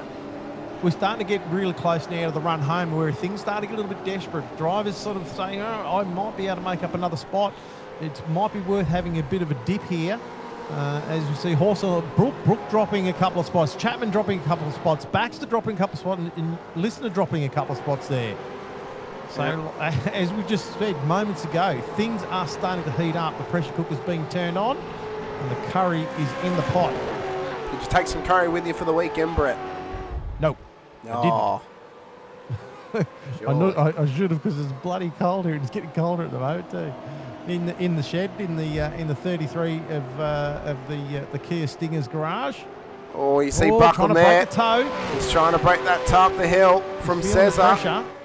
He is feeling the pressure right now as Buckland, as Cesar is tucked up right in behind him. Brett Taylor just got overtaken by Ferrero. And Taylor back again. Listener just dropped Monday and back again. So same again, these guys are battling it all the way down. Miller and Chapman further down for 22nd, 23rd. They're all going at it as Baxter tries to get by him now. A little bit of a door. It's all happening, Brett. So many different battles across the road. Watch for Corfidis as well. Massive lock up on the lunge. Tries to get past Chapman. Contacts made, though. They somehow make it through. Watch for Kokoschki and Horsel, though. He got a great run off the corner. That's going to kill their run up. So Kokoschki and Horsel are going to have a really good run. Look at the bump draft. Look at the bump draft from Kokoschki on Horsel there, Brett. He's just pushing him along. Well, that's exactly what he needs to do, because I don't think anything else would have helped there. But now Kokoschki going to the inside, sideways a little bit. He got up the inside of Brett Taylor. So now past the Tira goes Kokoschki, and now looks for Corfidis to get by as well. 28 laps to 31. And it is all on the line. They are still going at it. They are indeed. It's all happening for young and old. Bit of a lock up there from Monday at turn 5. Somehow he pulls it up. Save. I don't know how he pulled that up, Brett, but unbelievably he does. Yeah, he just got off the brakes enough, I think, to allow the car to pull up, but that could have been nasty, so he lived to fight another day. This is just like, 28 laps to 31. Kokoschki going past Kofidis. Gets that job done. Things Now are looks just to Brett happening Horsell. everywhere. Is indeed. Miller gets past Mick Clifton, and well, the battle for the race lead continues, Brett, with what is 3 laps to go when we cross the start-finish line and begin lap 29 of this race. Michael Schreier is just starting to put some pressure now onto Cesar up the hill. 0.2. He's probably going to get a good run as he's closing that gap. Not quite. He is now as he pulls out, but he's not going to be able to do anything there. He's probably not close enough. So Schreier continues to impress in his debut round of the season for Split 2. He's up 4 positions right now, and we're pretty well spared for choice in terms of who we could possibly pick for driver of the day tonight, Brett. There's so many names. I mean, you can look to Schreier on his first race here in Split 2. You can look for the likes of Andrew Galley, who finds himself inside the top 10, Callahan, Boardman, That's a huge effort for Zatira. Andrew. I mean, unbelievable efforts thus far. And there's also the wonderful wild card that we have 2 of all season, where we could nominate the race winner, who looks to be Gary Weston Buckland here Chapman tonight. And Verbain just getting past each other there, but it was separate bit that stop it. Don't worry about it. But also remember too, the driver of the day also getting the T-shirt. That's right. So we have to be pretty well selective with who we pick tonight, Brett. Yeah. There's also the recovery drives of some drivers out there. Of course, Andrew Hoffman is now up to P16 after going a lap down. Bruce Tannick that's a huge effort. with his recovery drive, although his is a little bit less impressive because he did make that contact with Brooke and Lissner Burns, earlier Brooke on. and Burns, they were swapping places there for a second. So again, like it's just all the way down the tree, but there's stuff going on left, right, and centre. Where do you look? Oh, Ben Brook wants on the inside, lock up at 5 again. Oi. He can't quite get there, and now has to reset himself and regroup going forward. Andrew Galley on Blanchard now too. That gap is closed up. It's all happening. Andrew Galley in 7th spot. Unbelievable. 8. Up 8 positions. Brilliant drive. Absolutely brilliant drive by Andrew. He's really at the precipice of a breakout drive tonight. Last week it went to a breakout star in Brett Horsell, ironically, who battled with Chris Blanchard throughout that race at Bathurst, and tonight Galley's battling away with Blanchard right now, who's had another sneaky performance here and gotten himself forward. With 2 to go, Brett. Another thing that's interesting about Andrew Galley too, to bring you the raw custard, as we see someone going slow there. Andrew Galley's had troubles with his pedals last week, and he's running on a different set of pedals that he's got on loan at the moment. So that is just to have an outstanding drive like that on a set of pedals that you're not used to. That's unbelievable. Austin just having a shocker tonight, just been in the wars, left, right, and centre. One to forget after his round ban last week. And so now that he's back into it again, not the start of the season that he would have wanted, of course. So we've got 1 3/4 laps left to go here, Brett, in this race. Gary Buckland is continuing to withstand the pressure from Halil Cesar in behind him in the 5 entry. A previous champion versus who could be a future champion in Gary Buckland. He was up and around the championship fight for last season, but he didn't quite finish out the season that he would have wanted. Same for the season prior as well. Is season 27 the breakout season for Buckland to do it for himself, to do it for old mate and sons, who are yet to tackle the mountain of Split 2 ever since Jason Strange won it, ironically, Brett, in season 17 at Road America, the last season that Gary Buckland took a win. Is it an omen, possibly? Oh, Cesar closing. Cesar with a massive close down towards Canada He's corner. not done. He's not done with He's this not yet. done. He's having a go at him for it. He wants that P2, but a massive loss there for Cesar at Thunder Valley. Caught some grass. Off the road he goes. Michael Schreier comes by now. We've got 1 lap to go, and Cesar's possibly thrown away the possibility of a race win. Unbelievable. Unbelievable storyline here this evening. Little mistakes hampering Cesar tonight, with getting in contact with Buckland, having to redress that. I think that was probably the opportunity that he needed. If he could could have got past Gary Buckland at that point. He might have, might have been a completely different story, but just having a few errors tonight, and it's costing him. But still in third spot, so it's nothing to throw away at this point. A massive Galley's mistake. still close on Blanchard too, so He is. He's right on him. Here's Andrew Galley. Right on the tail of him. Tannic closing the gap on Zaretta as well.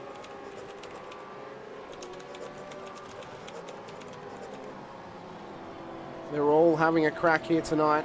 Bruce Tannic wants a move on Brendan Zatira. Down at turn 1. Can he get this job done? Yeah. Yeah. Oh! Zaretta just getting the car sideways. That's going to kill his run down the back here. Brett Taylor. Up 23 tonight. What a drive for Brett Taylor as well. That's huge. Unbelievable. Unbelievable for him. He'd be leading the Battle of the Bretts for this race by the look of that too, so that's a good effort. Well, as we come round towards the kink, 889 days since his last race win, 10 seasons since Old Mate and Sons were the top of Split 2 when they last won the Drivers' Championship. At this circuit where they won it, Gary Buckland is going to come around Canada Corner and up through Thunder Valley for the final time here this evening, as he will electrify his way to what will be an all-time start to his season. It was P3 at Bathurst.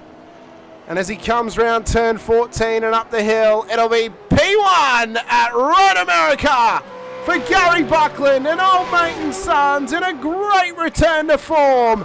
First win in 3 years for Buckland. Schreier home in P2 on his debut. Cesar returns to the podium in P3.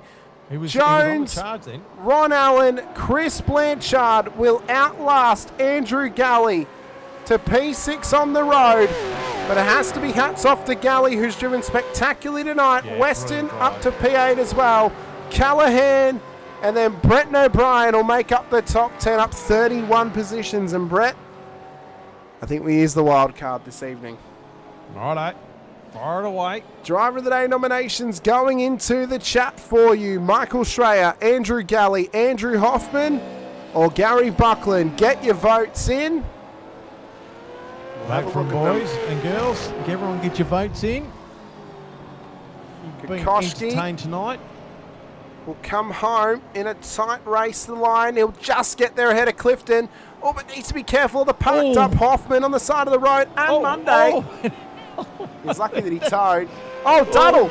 Have you guys had a cuddle again, Brett? No, Rick Viger's gone off the road. Yeah. No, I only had one cuddle. Unbelievable into this race. Is Abel Verben, has he run out of fuel? He blew his engine. The light was on in the back of the car. He blew the engine. He's not going to roll up that hill. He won't. That'll be it. He'll finish on lap 30 of this race. He won't make the end of lap 31. That'll drop him a lap down. But Gary Buckland, 889 days later. You're going to be stoked with that, Gary. 9 seasons since this team won the championship here with Jason Strange. He is a race winner once again. Congratulations to Gary Buckland. Well done.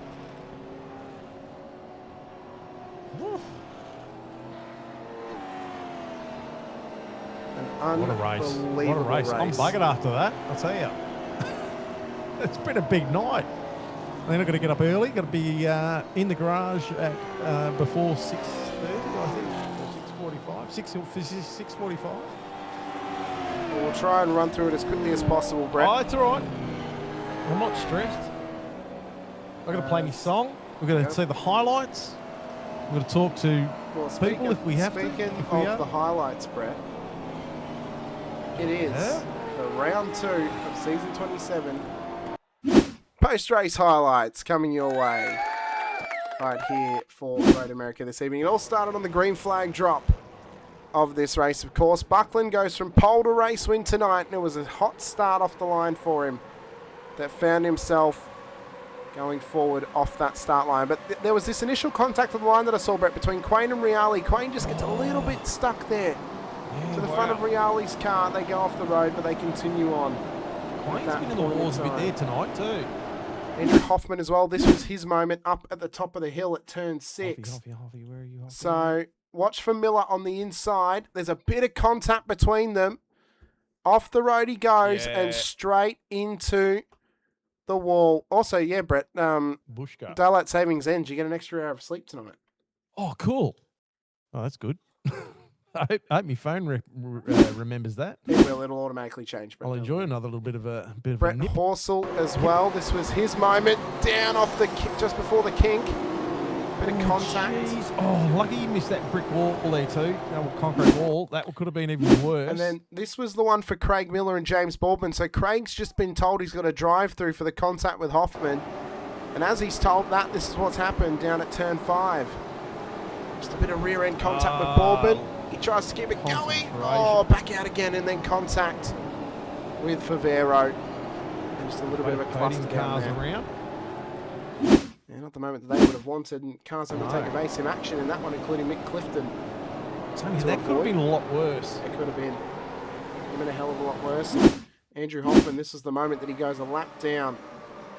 What was a great recovery drive from him here tonight. This was Joel Oosterwald's moment down at Thunder Valley, Brett, that we saw. So he got a bit of a wiggle, almost identical to Cesar's later in the race, but just couldn't keep it going, and that kind of became the story of the night for him.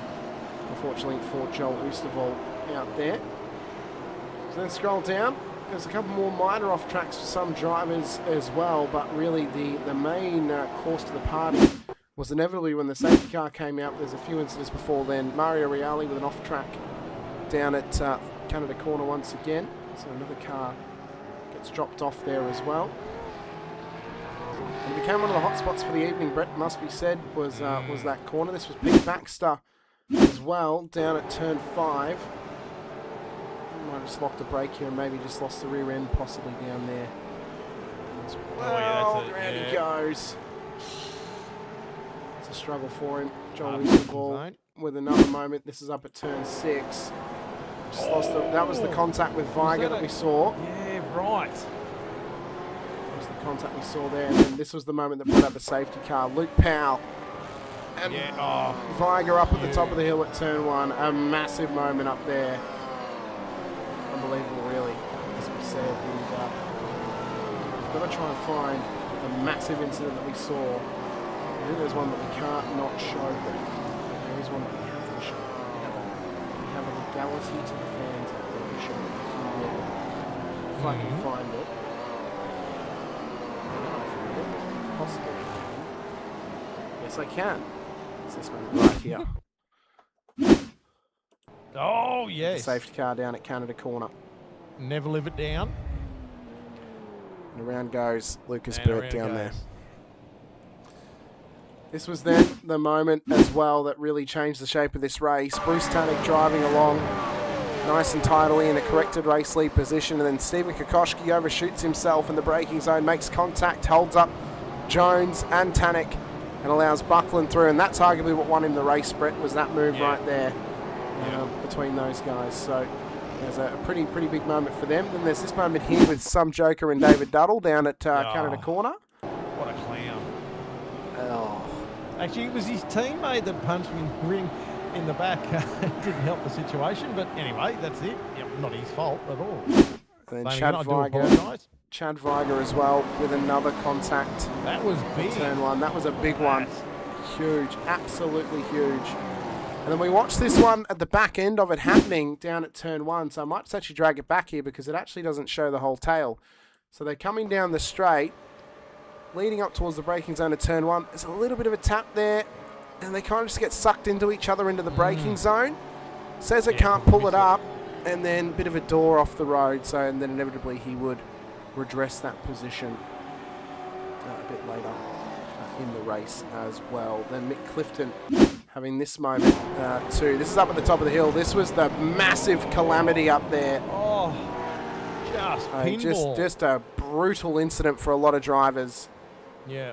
And that was really the biggest one of the whole race, it must be said. But For Gary Buckland, it is a fantastic race win here tonight out Well done, Gary. at Road America. And not just that, Brett, it's going to win him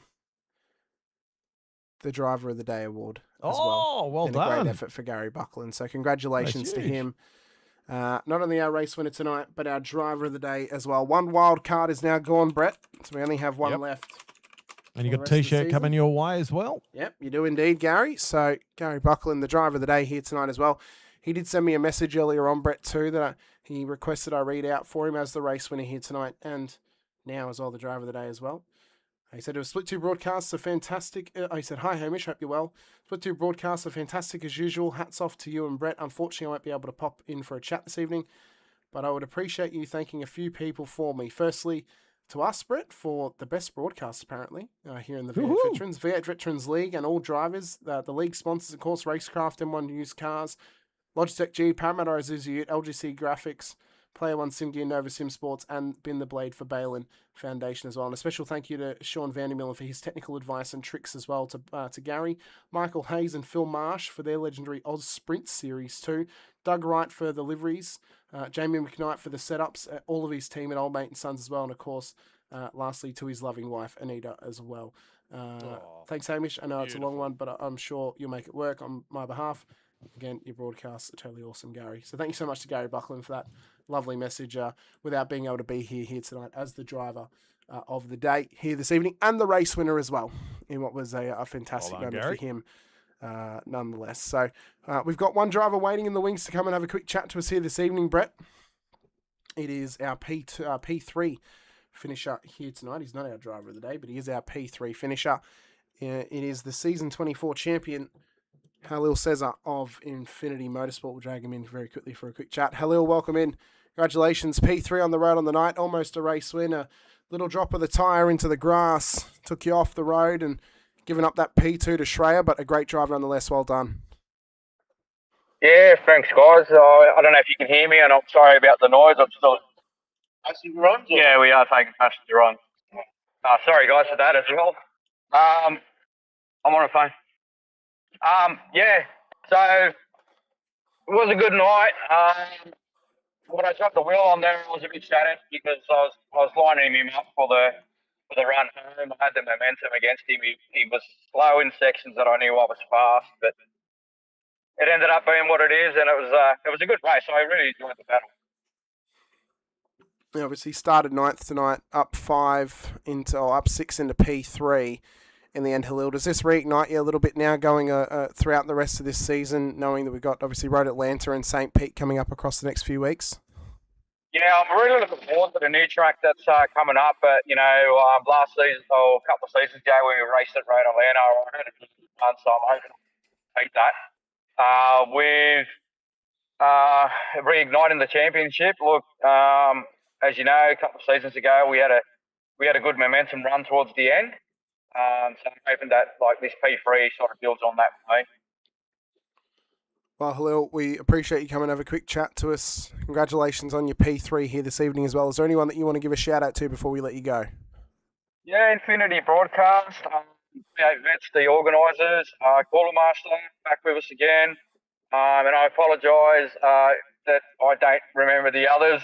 All my teammates, everyone in the Vets, and also basically you for hosting the night again. I will be watching the replay of the replay when I get home. I'm sitting in my drift car out to go out and take some passenger rides. So I appreciate everything. Yeah, have a good night, guys.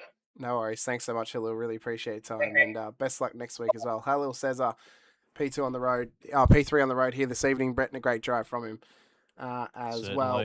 For the race results here this evening, this is how they all ended up across the night. It was Gary Buckland and Michael Schreier and Halil Cesar on the top three. Michael Jones, Ron Allen, then the top five. Chris Blanchard, Andrew Galley, Scott Weston, Darryl Callahan made up and Brenton O'Brien made up our top 10 in the end as well. It was James Boardman just outside the 10 with Tanik, Satira, Taylor, Favero, Hoffman, Reale, Lister, Monday and Lovegrove. Made up our top 20 in the end.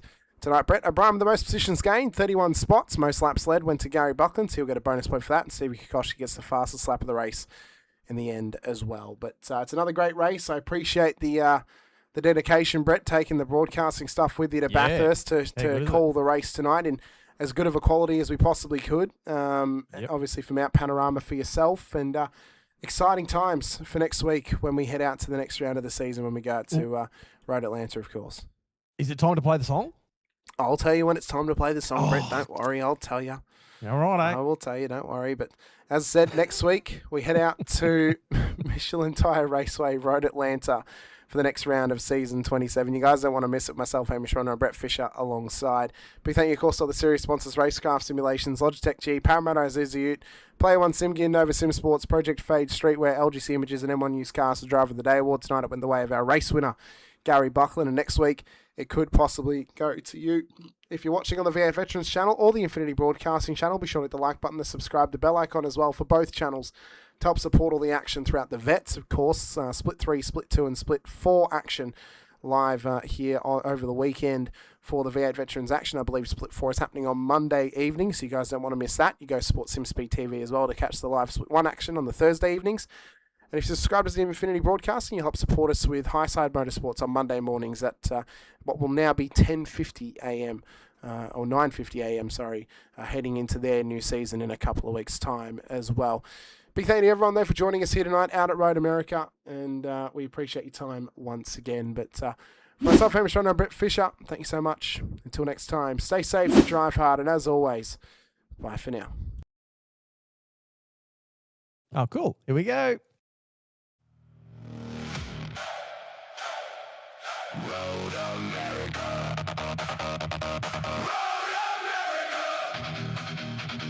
Road America.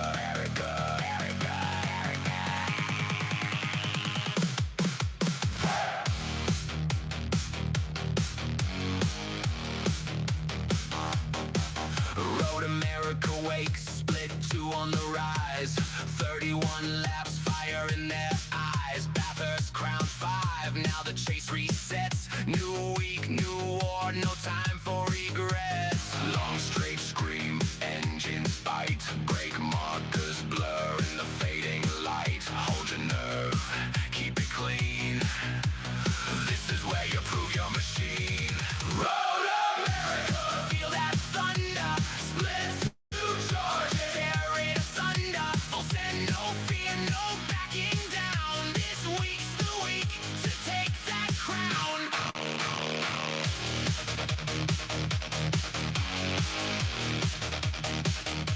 Kokoschke lit the spark, tan knock right behind. Buckland Monday, horse all locked in the grind. But Bathurst is gone, now the script is bare. Who's riding round 2's story out there? Hamish on the mic, calling every fight. Brett in the booth, turn his box in the light. 2 voices rising as the engines ignite. Split 2 roaring into Saturday night. Carousel twist, kink at full flight. Hold that wheel, trust your line, fight. Every lap tighter, every breath in. Only one truth, you're here to win.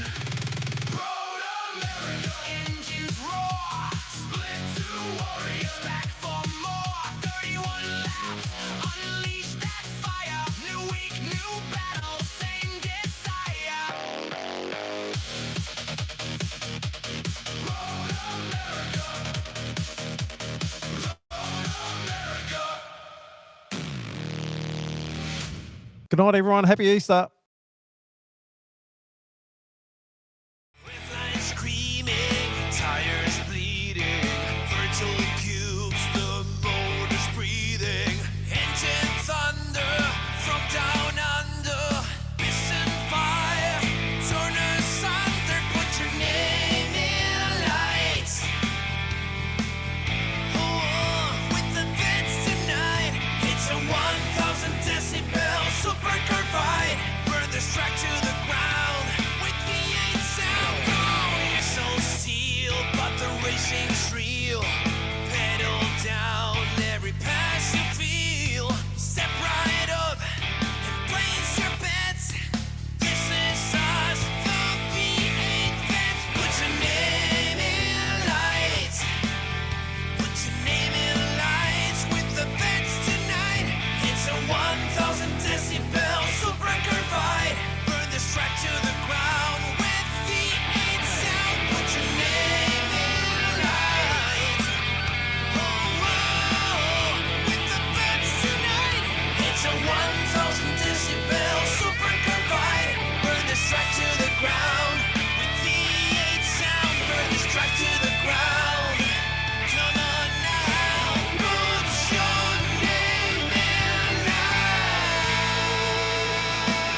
The racing series is a new milestone in Logitech G. All the great old wheels, the G29, the G920, the G923, they all have their own unique way of connecting to each other, but there's no room for expansion with those products. So the question arose was, what if we were to give the opportunity for the racer to switch out from a drifting wheel to a GT rim? With the wheel hubs that we created, that's got a very specific button set, but you can replace any of the steering wheels. And the real lovely aspect to this was we could give the user, driver and the racer the opportunity to experience different genres of race. That allows drivers to craft high quality, customized setups that resonate with your individual racing style. When we start with the design, we always start sketching. Very often, once we've got sketches, we start discussing with engineering. We had 3 rounds of engineering testing or user testing where we invited in users from sim racing, and every single round of feedback we refine, the product based on what they tell us.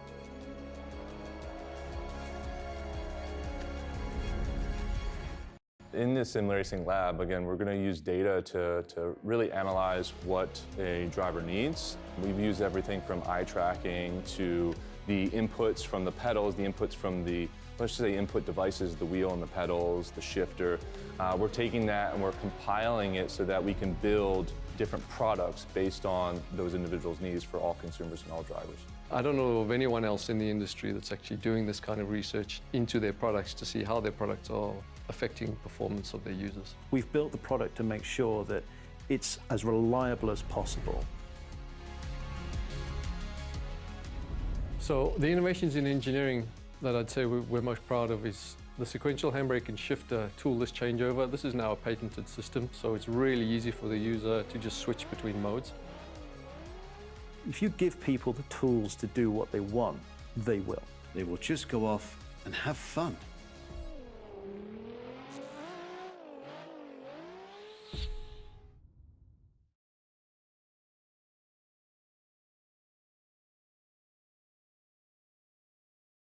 Introducing the Rackraft PT1, custom-built full chassis racing simulator.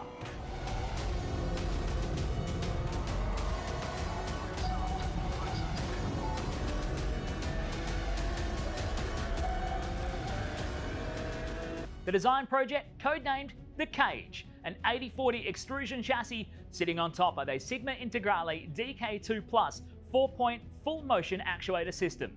No compromises in the cockpit of the PT1 simulator. To maximize the experience, we start with a 49-inch ultra-wide monitor for the greatest field of view in a small footprint of the simulator, down to the SimuCube wheelbase that's tucked up and behind the monitors with SimCore extensions to get things out of the driving area.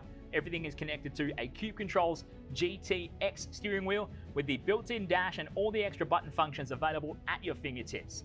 Driving through the Raceworks S1 pedals, the potentiometer throttle and the 2 hydraulic pedals for brake and clutch ensures you maximize the feel underfoot, and seating yourself into an OMP HTER bucket racing seat with OMP belts connected to a G-belt tensioner to provide that extra feeling and the heightened experience while you're driving.